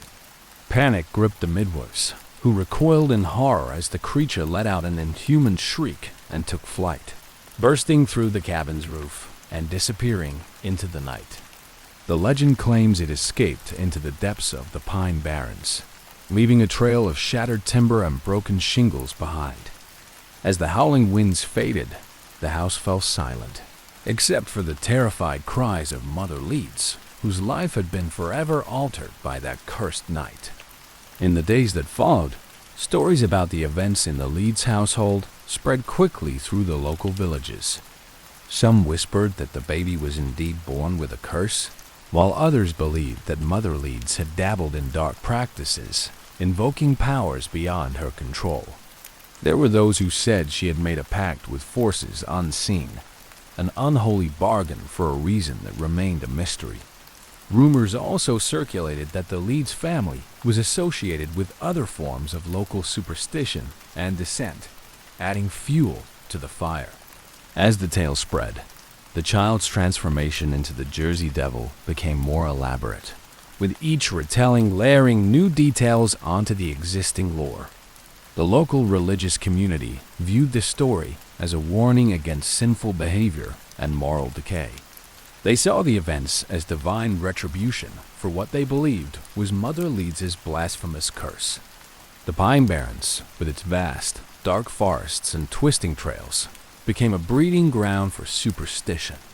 People whispered that the woods themselves had a life of their own, and that Mother Leeds' cursed child roamed them as a creature of vengeance or punishment. Farmers and travelers claimed to hear strange cries at night, and there were occasional reports of livestock disappearing or being found with bizarre injuries. The Leeds family name, once associated with the influential and sometimes controversial almanac writer Daniel Leeds, grew darker with each passing year as the story of the Jersey Devil became intertwined with the family's own complicated history. Daniel Leeds himself was no stranger to controversy. His writings had been condemned as heretical by some religious leaders, leading to suspicions that his family had fallen under some kind of supernatural influence. Thus, the tale of the Jersey Devil was not merely a ghost story, but also a reflection of the fears and conflicts of the time. The story would continue to evolve, becoming a part of local folklore and an emblem of the mysterious Pine Barrens. With each generation, new elements were added. The creature was said to have cloven hooves, a serpent-like tail, and the ability to breathe fire. Some stories suggested it could vanish into thin air, or that it appeared as a foreboding omen before disasters. The legend became ingrained in the culture of New Jersey, passed down from parents to children as a cautionary tale. In this way, the Jersey Devil became more than just a myth. It was a symbol of the dark unknown, the fears that lurked on the edges of society, and the potential consequences of words spoken in anger. As time went on, the details of its origins were debated, but the essence of the story persisted. A child, cursed from birth, transformed into a creature that roamed the Pine Barrens, leaving behind a legacy that would be told and retold for centuries. Mother Leeds' tale was just the beginning. What had started as a night of terror in a small, rural cabin would grow into one of America's most enduring legends, forever haunting the dark woods of New Jersey. The legend of the Jersey Devil, rooted in the terrifying events surrounding Mother Leeds, began to spread far beyond the Leeds household, becoming a tale that seeped into the very fabric of life in southern New Jersey. In the 18th and 19th centuries, sightings of a strange creature in the Pine Barrens grew in frequency, captivating the imaginations and fears of the people living in the area. These early reports varied widely, but they all carried one consistent theme. There was something unnatural dwelling in the dense, dark woods. The Pine Barrens itself, a sprawling forest of nearly 1 million acres, was an environment that seemed tailor-made for legends. It was a place of winding trails, boggy marshes, and trees so thick that sunlight struggled to penetrate. The forest had long been viewed with suspicion by settlers, who saw it as a wild, untamed land. Even the Native American tribes, such as the Lenape, spoke of spirits in the woods, though their lore did not describe anything quite like the Jersey Devil. The stories that emerged in the wake of Mother Leeds' fateful night added a new layer of dread to a place already shrouded in mystery. The first recorded sightings of the creature began to appear not long after the legend's origin. These early accounts spoke of a flying beast with wings and a hideous, animal-like face. Witnesses often described seeing the creature during moonless nights, when the sky was black and the only sound was the rustling of leaves in the breeze. Farmers reported strange tracks near their properties, hoofprints unlike those of any known animal, and some claimed to have lost livestock under mysterious circumstances. Their remains discovered with peculiar marks and no signs of a struggle. The sightings were not limited to rural farms. They occurred near towns as well. People spoke of encountering the creature along lonely roads, its figure emerging from the darkness to spread its wings and take flight, disappearing into the night sky with a bone-chilling screech. The descriptions varied in detail, but shared enough similarities to keep the legend alive. Some spoke of the creature as being the size of a large dog, while others insisted it was much larger, with a wingspan that stretched 10 feet or more. Its face, they said, was ghastly, a twisted mix of horse-like features and something else, something more sinister. As these accounts circulated, the Jersey Devil became a symbol of the unknown dangers lurking in the Pine Barrens. The early settlers, already living in a land that felt wild and unpredictable, found a new reason to fear the woods at night. It wasn't long before the Jersey Devil began to take on a near-mythical status, with sightings spreading beyond the immediate area and becoming known in neighboring states like Pennsylvania and Delaware. Each new report seemed to add to the creature's lore, with the details morphing and expanding as the story spread from mouth to mouth. The local communities, largely isolated and deeply rooted in superstition, embraced the tale with a mix of fear and fascination. The Jersey Devil was not just a tale of a monstrous beast. It was a reflection of the people's anxieties, a manifestation of their unease with the harsh wilderness and the difficult lives they led. The creature came to represent the unpredictability of nature, a symbol of the forces that lay just beyond human understanding. Religious leaders sometimes use the legend to illustrate sermons, presenting the Jersey Devil as a sign of the devil's work or as a warning against moral decay. The narrative of the creature's origins, involving a cursed child and a mother's desperate words, played into the idea of divine punishment, a notion that resonated in the deeply religious communities of the time. As stories continued to circulate, some were written down, further cementing the Jersey Devil's place in folklore. Newspaper articles from as early as the late 18th century referenced the creature, although these accounts often carried a tone of skepticism, treating the sightings as curious local tales rather than serious events. Still, enough people reported seeing the creature or claimed to know someone who had, that the legend persisted. In fact, the mystery surrounding the Jersey Devil seemed only to deepen with each new account. The Pine Barrens' reputation grew darker, and the people living near its borders took additional precautions, especially at night.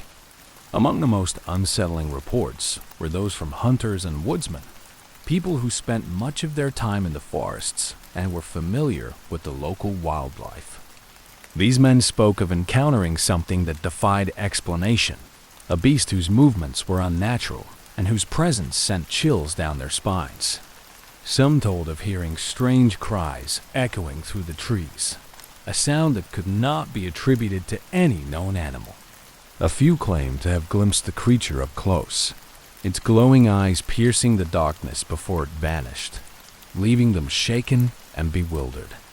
The legend began to attract more attention from those outside the region, including skeptics and scholars.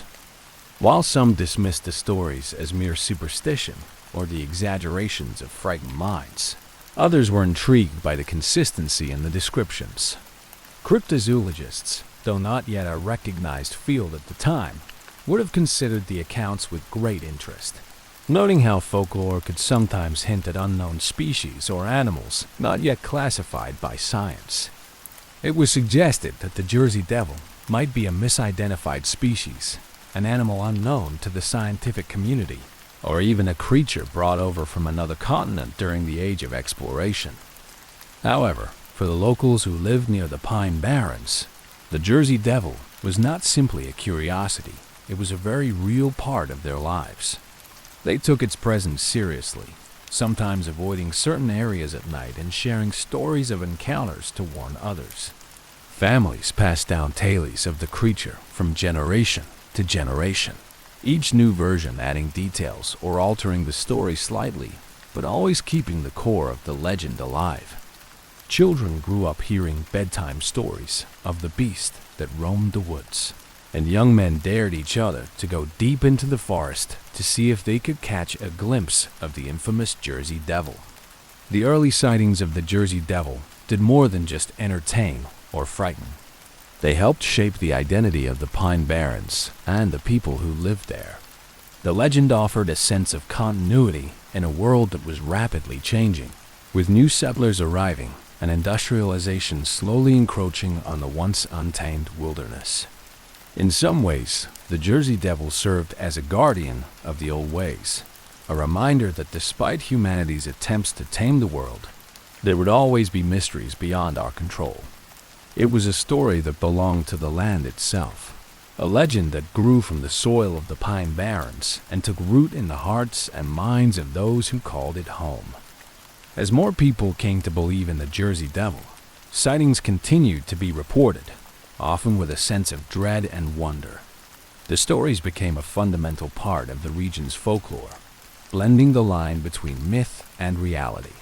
What had started as a rural legend was now something more, a shared cultural experience that unified the communities of southern New Jersey, giving them a tale as old and deep as the woods themselves. The legend of the Jersey Devil might have lingered on the fringes of folklore for centuries, but in January 1909, it exploded into the national consciousness. The events of that week, often referred to as the Week of Terror, would solidify the Jersey Devil's reputation as more than just a rural ghost story. It became a phenomenon that captivated newspapers, terrified communities, and left many wondering whether the Pine Barrens really hid something monstrous in its depths. It all began on a cold winter night when a report surfaced from Bristol, Pennsylvania, just across the Delaware River from New Jersey. A man named James Sackville described hearing an unusual noise outside his window, something between a high-pitched scream and a growl. When he looked out into the darkness, he caught a glimpse of a creature like nothing he had ever seen before. A large, winged beast with glowing eyes and a horse-like face. Sackville's report quickly spread, and soon others were coming forward with similar stories. Some described seeing strange tracks in the snow hoof-like prints with an inexplicable stride, indicating that whatever made them had either jumped an impossible distance or taken flight. Within days, reports were coming in from various towns across New Jersey, Philadelphia, and even as far away as Delaware. The newspapers picked up the stories, and sensational headlines screamed about the Jersey Devil's return. Eyewitness accounts described the creature swooping down from rooftops, darting through backyards, and even scratching at doors and windows. People reported livestock disappearing, dogs barking furiously at nothing, and unsettling noises in the dead of night. It seemed as though the entire region was in the grip of some unseen force, and no one felt safe. One of the most widely circulated accounts came from the towns of Haddonfield and Killingswood, New Jersey, where groups of people claimed to have seen the creature firsthand. In Killingswood, it was said to have attacked a trolley car, terrorizing the passengers before vanishing into the night. Witnesses described it as having leathery wings and a long tail, its eyes burning red as it screeched and flapped away. In Haddonfield, a local pastor reportedly saw it perched on the roof of his church, a dark silhouette against the night sky. Though he attempted to get closer, the creature flew off before he could confirm what he had seen. The panic reached its peak when schools closed due to widespread fears, and workers stayed home rather than risk encountering the mysterious beast. The New Jersey police and the local fire departments were flooded with calls. Armed search parties were organized to venture into the Pine Barrens, equipped with rifles and torches. Despite their best efforts, none could find any definitive trace of the Jersey Devil. No lair, no nests, and no captured beast. The only signs of its passage were the peculiar tracks that continued to appear in fields and on rooftops, and occasional, spine-chilling cries that echoed through the night. The 1909 panic also saw a rise in reported close encounters that stretched credulity. For example, one story told of a local woman who claimed to have fended off the creature with a broomstick after it supposedly landed on her roof.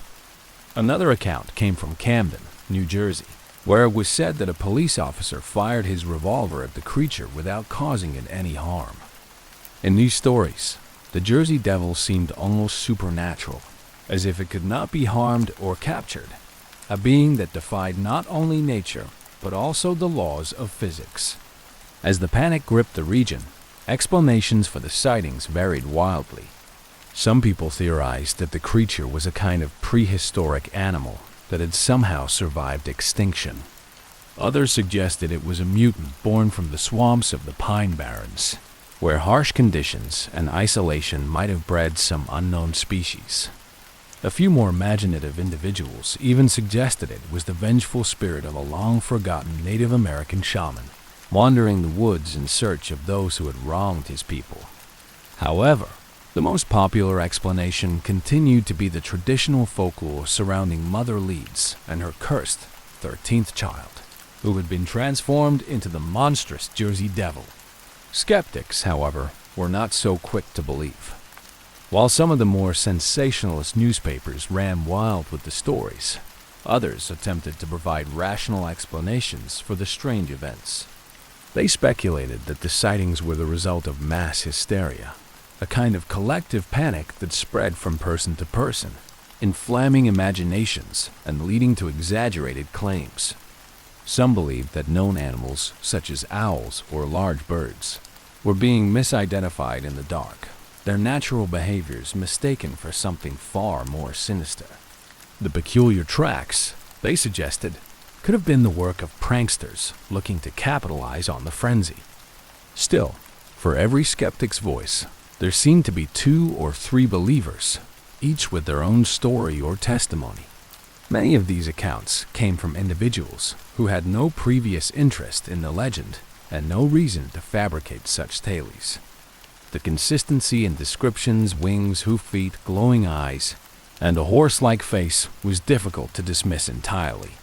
Even the most level-headed members of the community were left with a lingering doubt, a fear that perhaps there was some truth to the ancient story that had haunted New Jersey for so long. The events of 1909 left a lasting impact on the region. Though no solid evidence was ever found to confirm the existence of the Jersey Devil, the legend was more alive than ever. It had made the leap from local folklore to national attention, capturing the imaginations of people far beyond the Pine Barrens. The panic also left behind a legacy of bizarre folklore and unexplained events. For years afterward, occasional sightings continued to trickle in, often dismissed by authorities, but never completely forgotten by the people. The story of the 1909 Jersey Devil panic has been revisited by historians, folklorists, and cryptozoologists alike. Some researchers have suggested that the surge in sightings could be tied to the socio-political climate of the time, with economic uncertainty and societal changes contributing to the spread of fear. Others have noted that the mass sightings corresponded with a time of significant cultural interest in the supernatural and the unusual, a period when ghost stories, seance practices, and interest in the paranormal were particularly popular in American society. In retrospect, the 1909 panic serves as a fascinating case study in the power of folklore and mass psychology. It demonstrates how stories can take on a life of their own, fueled by fear and imagination. Even without tangible proof, the legend of the Jersey Devil persisted, each retelling a new report adding to the mystery. The events of that fateful January were not just a momentary spectacle. They were a defining chapter in the ongoing tale of the Jersey Devil, forever cementing its place in American folklore. Though the mass hysteria eventually subsided, the question remained: what did people really see? Was there truly a creature lurking in the Pine Barrens, or had the legend simply grown so strong that it could compel people to see what was not there? The answers may never be known, but one thing was certain: the Jersey Devil had become more than just a local legend. It had emerged from the shadows to claim its place in the American imagination, a story that, for one chaotic week in 1909, seemed all too real. After the infamous events of 1909, the legend of the Jersey Devil didn't fade away. It evolved, adapting to changing times and finding a place in the hearts and minds of new generations. Throughout the 20th and 21st centuries, sightings and encounters continued, adding fresh layers to the lore and keeping the mystery alive. Each account shared enough elements with the original tales to maintain continuity, but the details varied as the Jersey Devil took on new forms in the public's imagination. The Pine Barrens, with its eerie landscapes and isolated expanses, remained a fitting backdrop for modern encounters. In the years following the 1909 panic, the region saw periods of renewed interest whenever a fresh sighting was reported. Some witnesses claimed to have seen the creature flying over the treetops, its dark wings silhouetted against the sky, while others spoke of hearing unsettling sounds that seemed to come from deep within the forest. These accounts often came from local hunters, hikers, or drivers who found themselves in the more remote areas. The Pine Barrens, despite its occasional bursts of tourism, retained a sense of foreboding that seemed to invite such stories. One well-known sighting occurred in 1937, when a taxi driver in Salem City reported an encounter with the Jersey Devil. While driving late at night along a rural road, he described seeing a winged creature dart out in front of his vehicle. According to the driver, the beast's eyes glowed in his headlights, and it let out a high-pitched screech before disappearing into the darkness.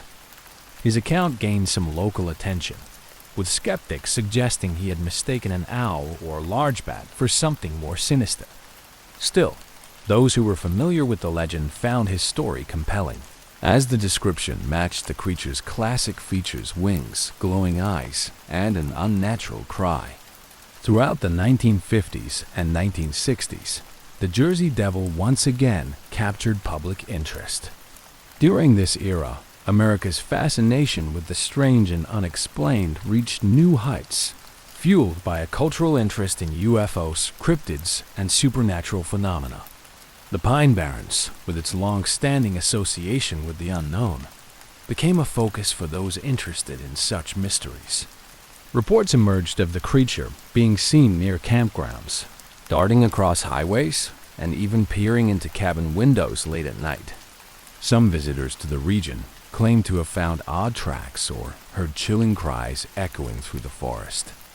The most notable incident of the modern era took place in 1972, when an off-duty police officer in the town of Atco claimed to have come face-to-face with the Jersey Devil.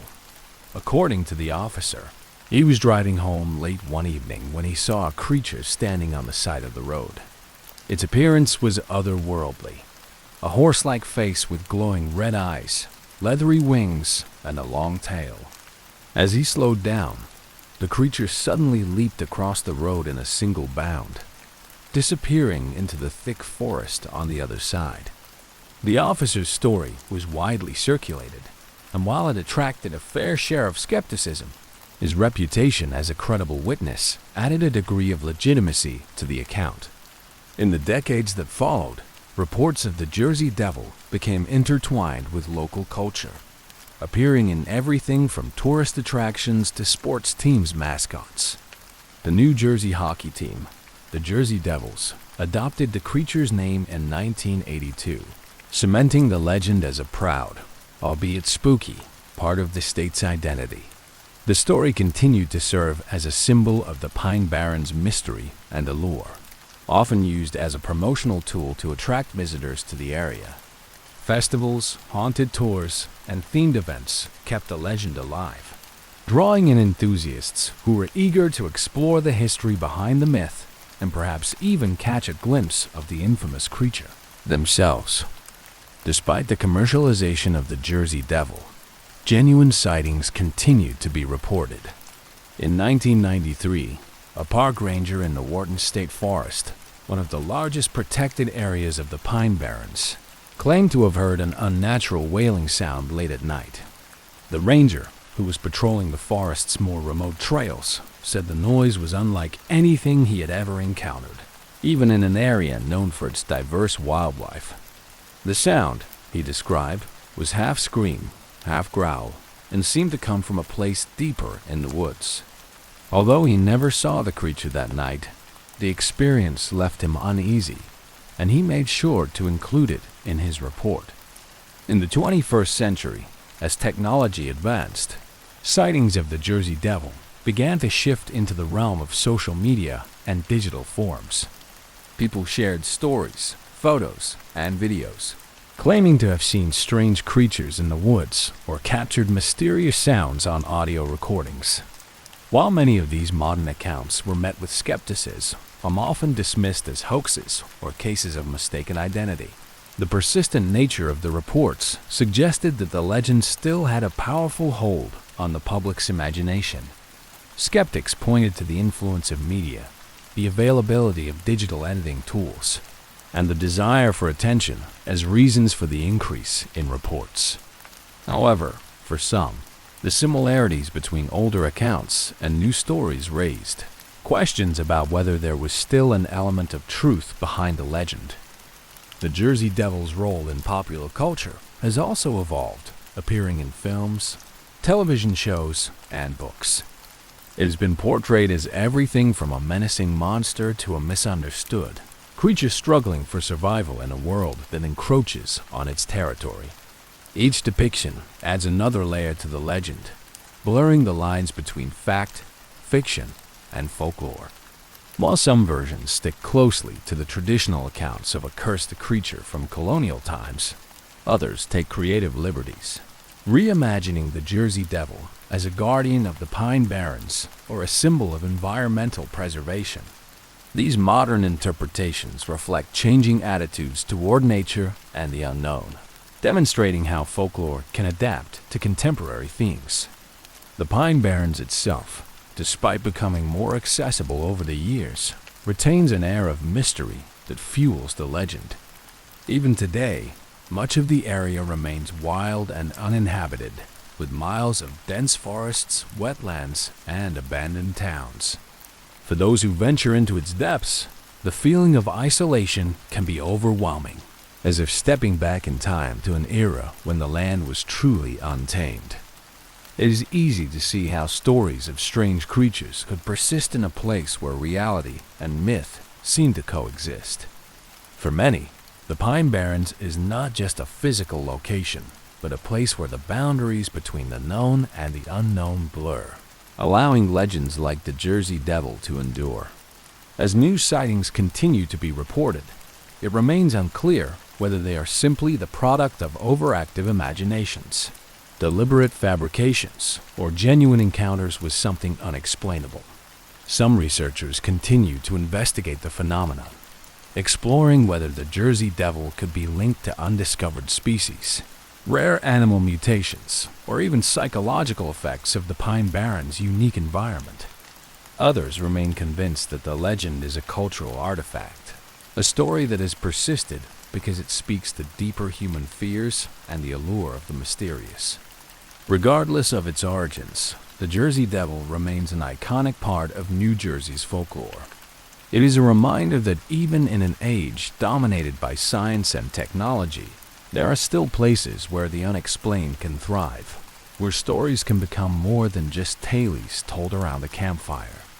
The legend of the Jersey Devil is not merely about a creature lurking in the woods. It is about the enduring power of folklore, the mystery of the Pine Barrens, and the way stories can shape the world around us.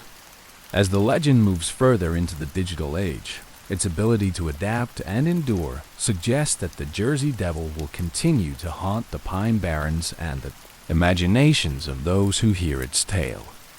It is a story that refuses to die, a legend that lives on in the shadowy depths of New Jersey's forests, where even the skeptics may find themselves glancing over their shoulders, just in case. As the legend of the Jersey Devil evolved over the centuries, it became more than just a tale of a creature stalking the Pine Barrens. It emerged as a cultural touchstone that reflected the fears, hopes, and mystery of the region.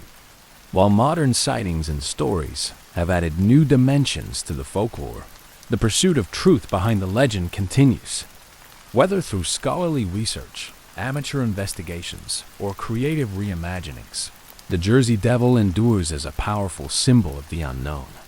In recent decades, various researchers and folklorists have revisited the Jersey Devil legend, seeking to separate fact from fiction. Some have taken an academic approach, exploring the story's historical and cultural origins. They have traced the tale back to colonial times, examining the context in which the legend first emerged. In a time when superstition and religious beliefs heavily influenced daily life, the birth of a devil in a remote area could have served as a cautionary tale about curses or the consequences of going against social norms. Scholars have noted how the Jersey Devil legend may have originated from fears surrounding the natural world, unexplained phenomena, or even as an early form of propaganda to discredit local families or rival settlements. One theory suggests that the original Jersey Devil story was a form of political satire. According to this interpretation, the Leeds family, who were associated with the legend, had a history of conflict with prominent figures in early colonial America. Daniel Leeds, a member of the family, was a well-known Quaker turned Anglican who published almanacs that included astrological symbols and other content considered controversial by the Quaker community. His son, Titan Leeds, later continued the family's publishing business and had a famous feud with Benjamin Franklin, who humorously predicted Titan's death in his own almanac. Some folklorists have proposed that the Leeds family was transformed into the infamous Leeds Devil as a way to mock them or cast aspersions on their character, especially given the family's outsider status in the Quaker-dominated region.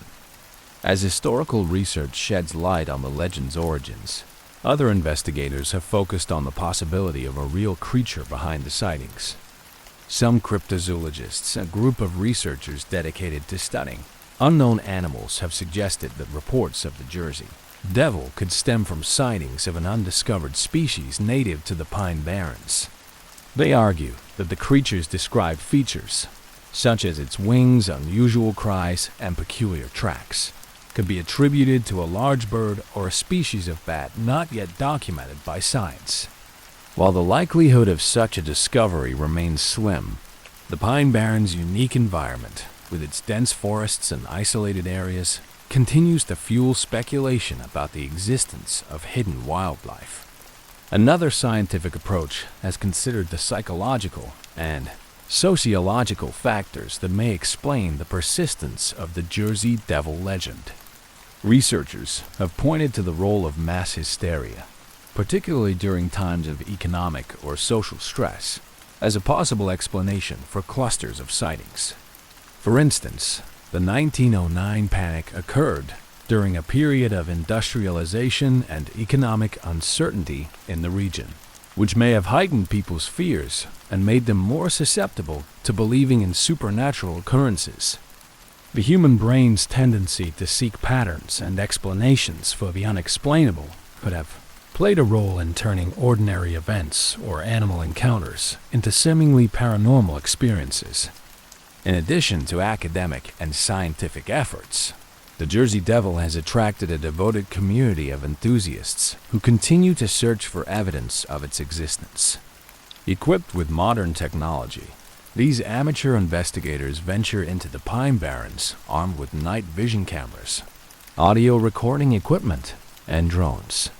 They document unexplained sounds, strange tracks, and occasionally claim to have captured brief glimpses of shadowy figures.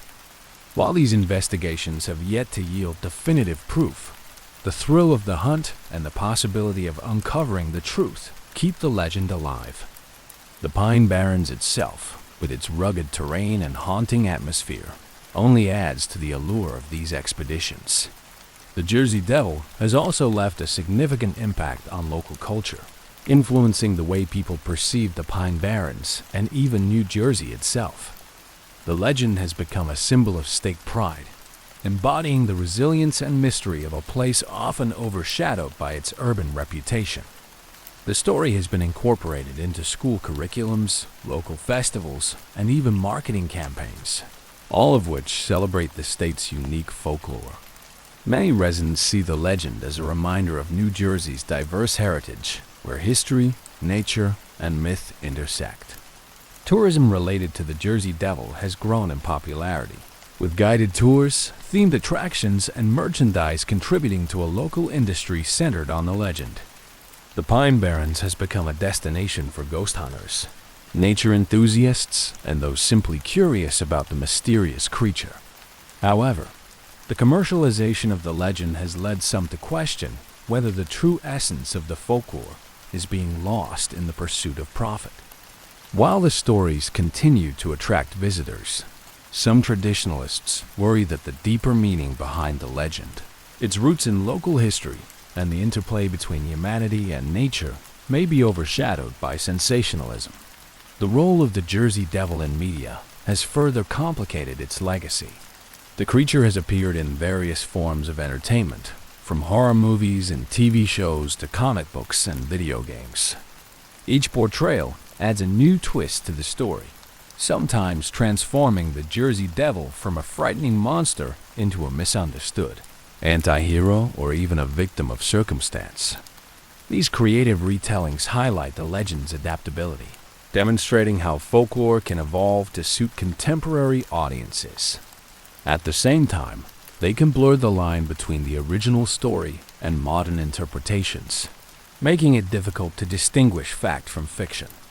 For those who live near or frequently visit the Pine Barrens, the Jersey Devil remains an ever-present element of the local landscape. Even among skeptics, the legend is acknowledged with a sense of respect, if only for its place in the region's history. Residents sometimes share stories passed down through generations, often in a tone that mixes humor with an underlying hint of unease. While many don't truly believe in the existence of the Jersey Devil, there's still a quiet recognition that the Pine Barrens can be an eerie place, especially at night. The dense forest, the remote trails, and the sounds of unseen wildlife create an atmosphere where the legend feels almost plausible. As the Jersey Devil legend continues to grow, it serves as a testament to the enduring power of storytelling. The creature's tale has outlasted generations, evolving with each new account while remaining rooted in the core elements that first made it compelling. The Jersey Devil is a reminder of the human fascination with the unknown, a symbol of the mysteries that still exist in a world often thought to be fully explored. It shows how folklore can capture the collective imagination, inspiring both fear and wonder. The search for the Jersey Devil is not merely about finding a physical creature. It's about exploring the human desire to uncover the unexplained, to connect with the past, and to find meaning in the natural world. Whether the Jersey Devil is real or a product of folklore may ultimately be less important than the legend's impact on the culture and identity of New Jersey. As long as there are stories to tell and mysteries to ponder, the Jersey Devil will remain a vital part of the state's folklore, casting its shadow over the Pine Barrens and inviting future generations to delve into its story. The legend, whether approached with belief or skepticism, teaches that some mysteries may never be fully solved, and that's where their magic lies. The Jersey Devil's tale has transcended its origins, becoming a legend that continues to fascinate, challenge, and inspire. Even as the world changes, the Pine Barrens will always be a place where one can hear whispers of something beyond understanding, where the Jersey Devil still roams in the imaginations of all who dare to wonder what might be lurking just out of sight.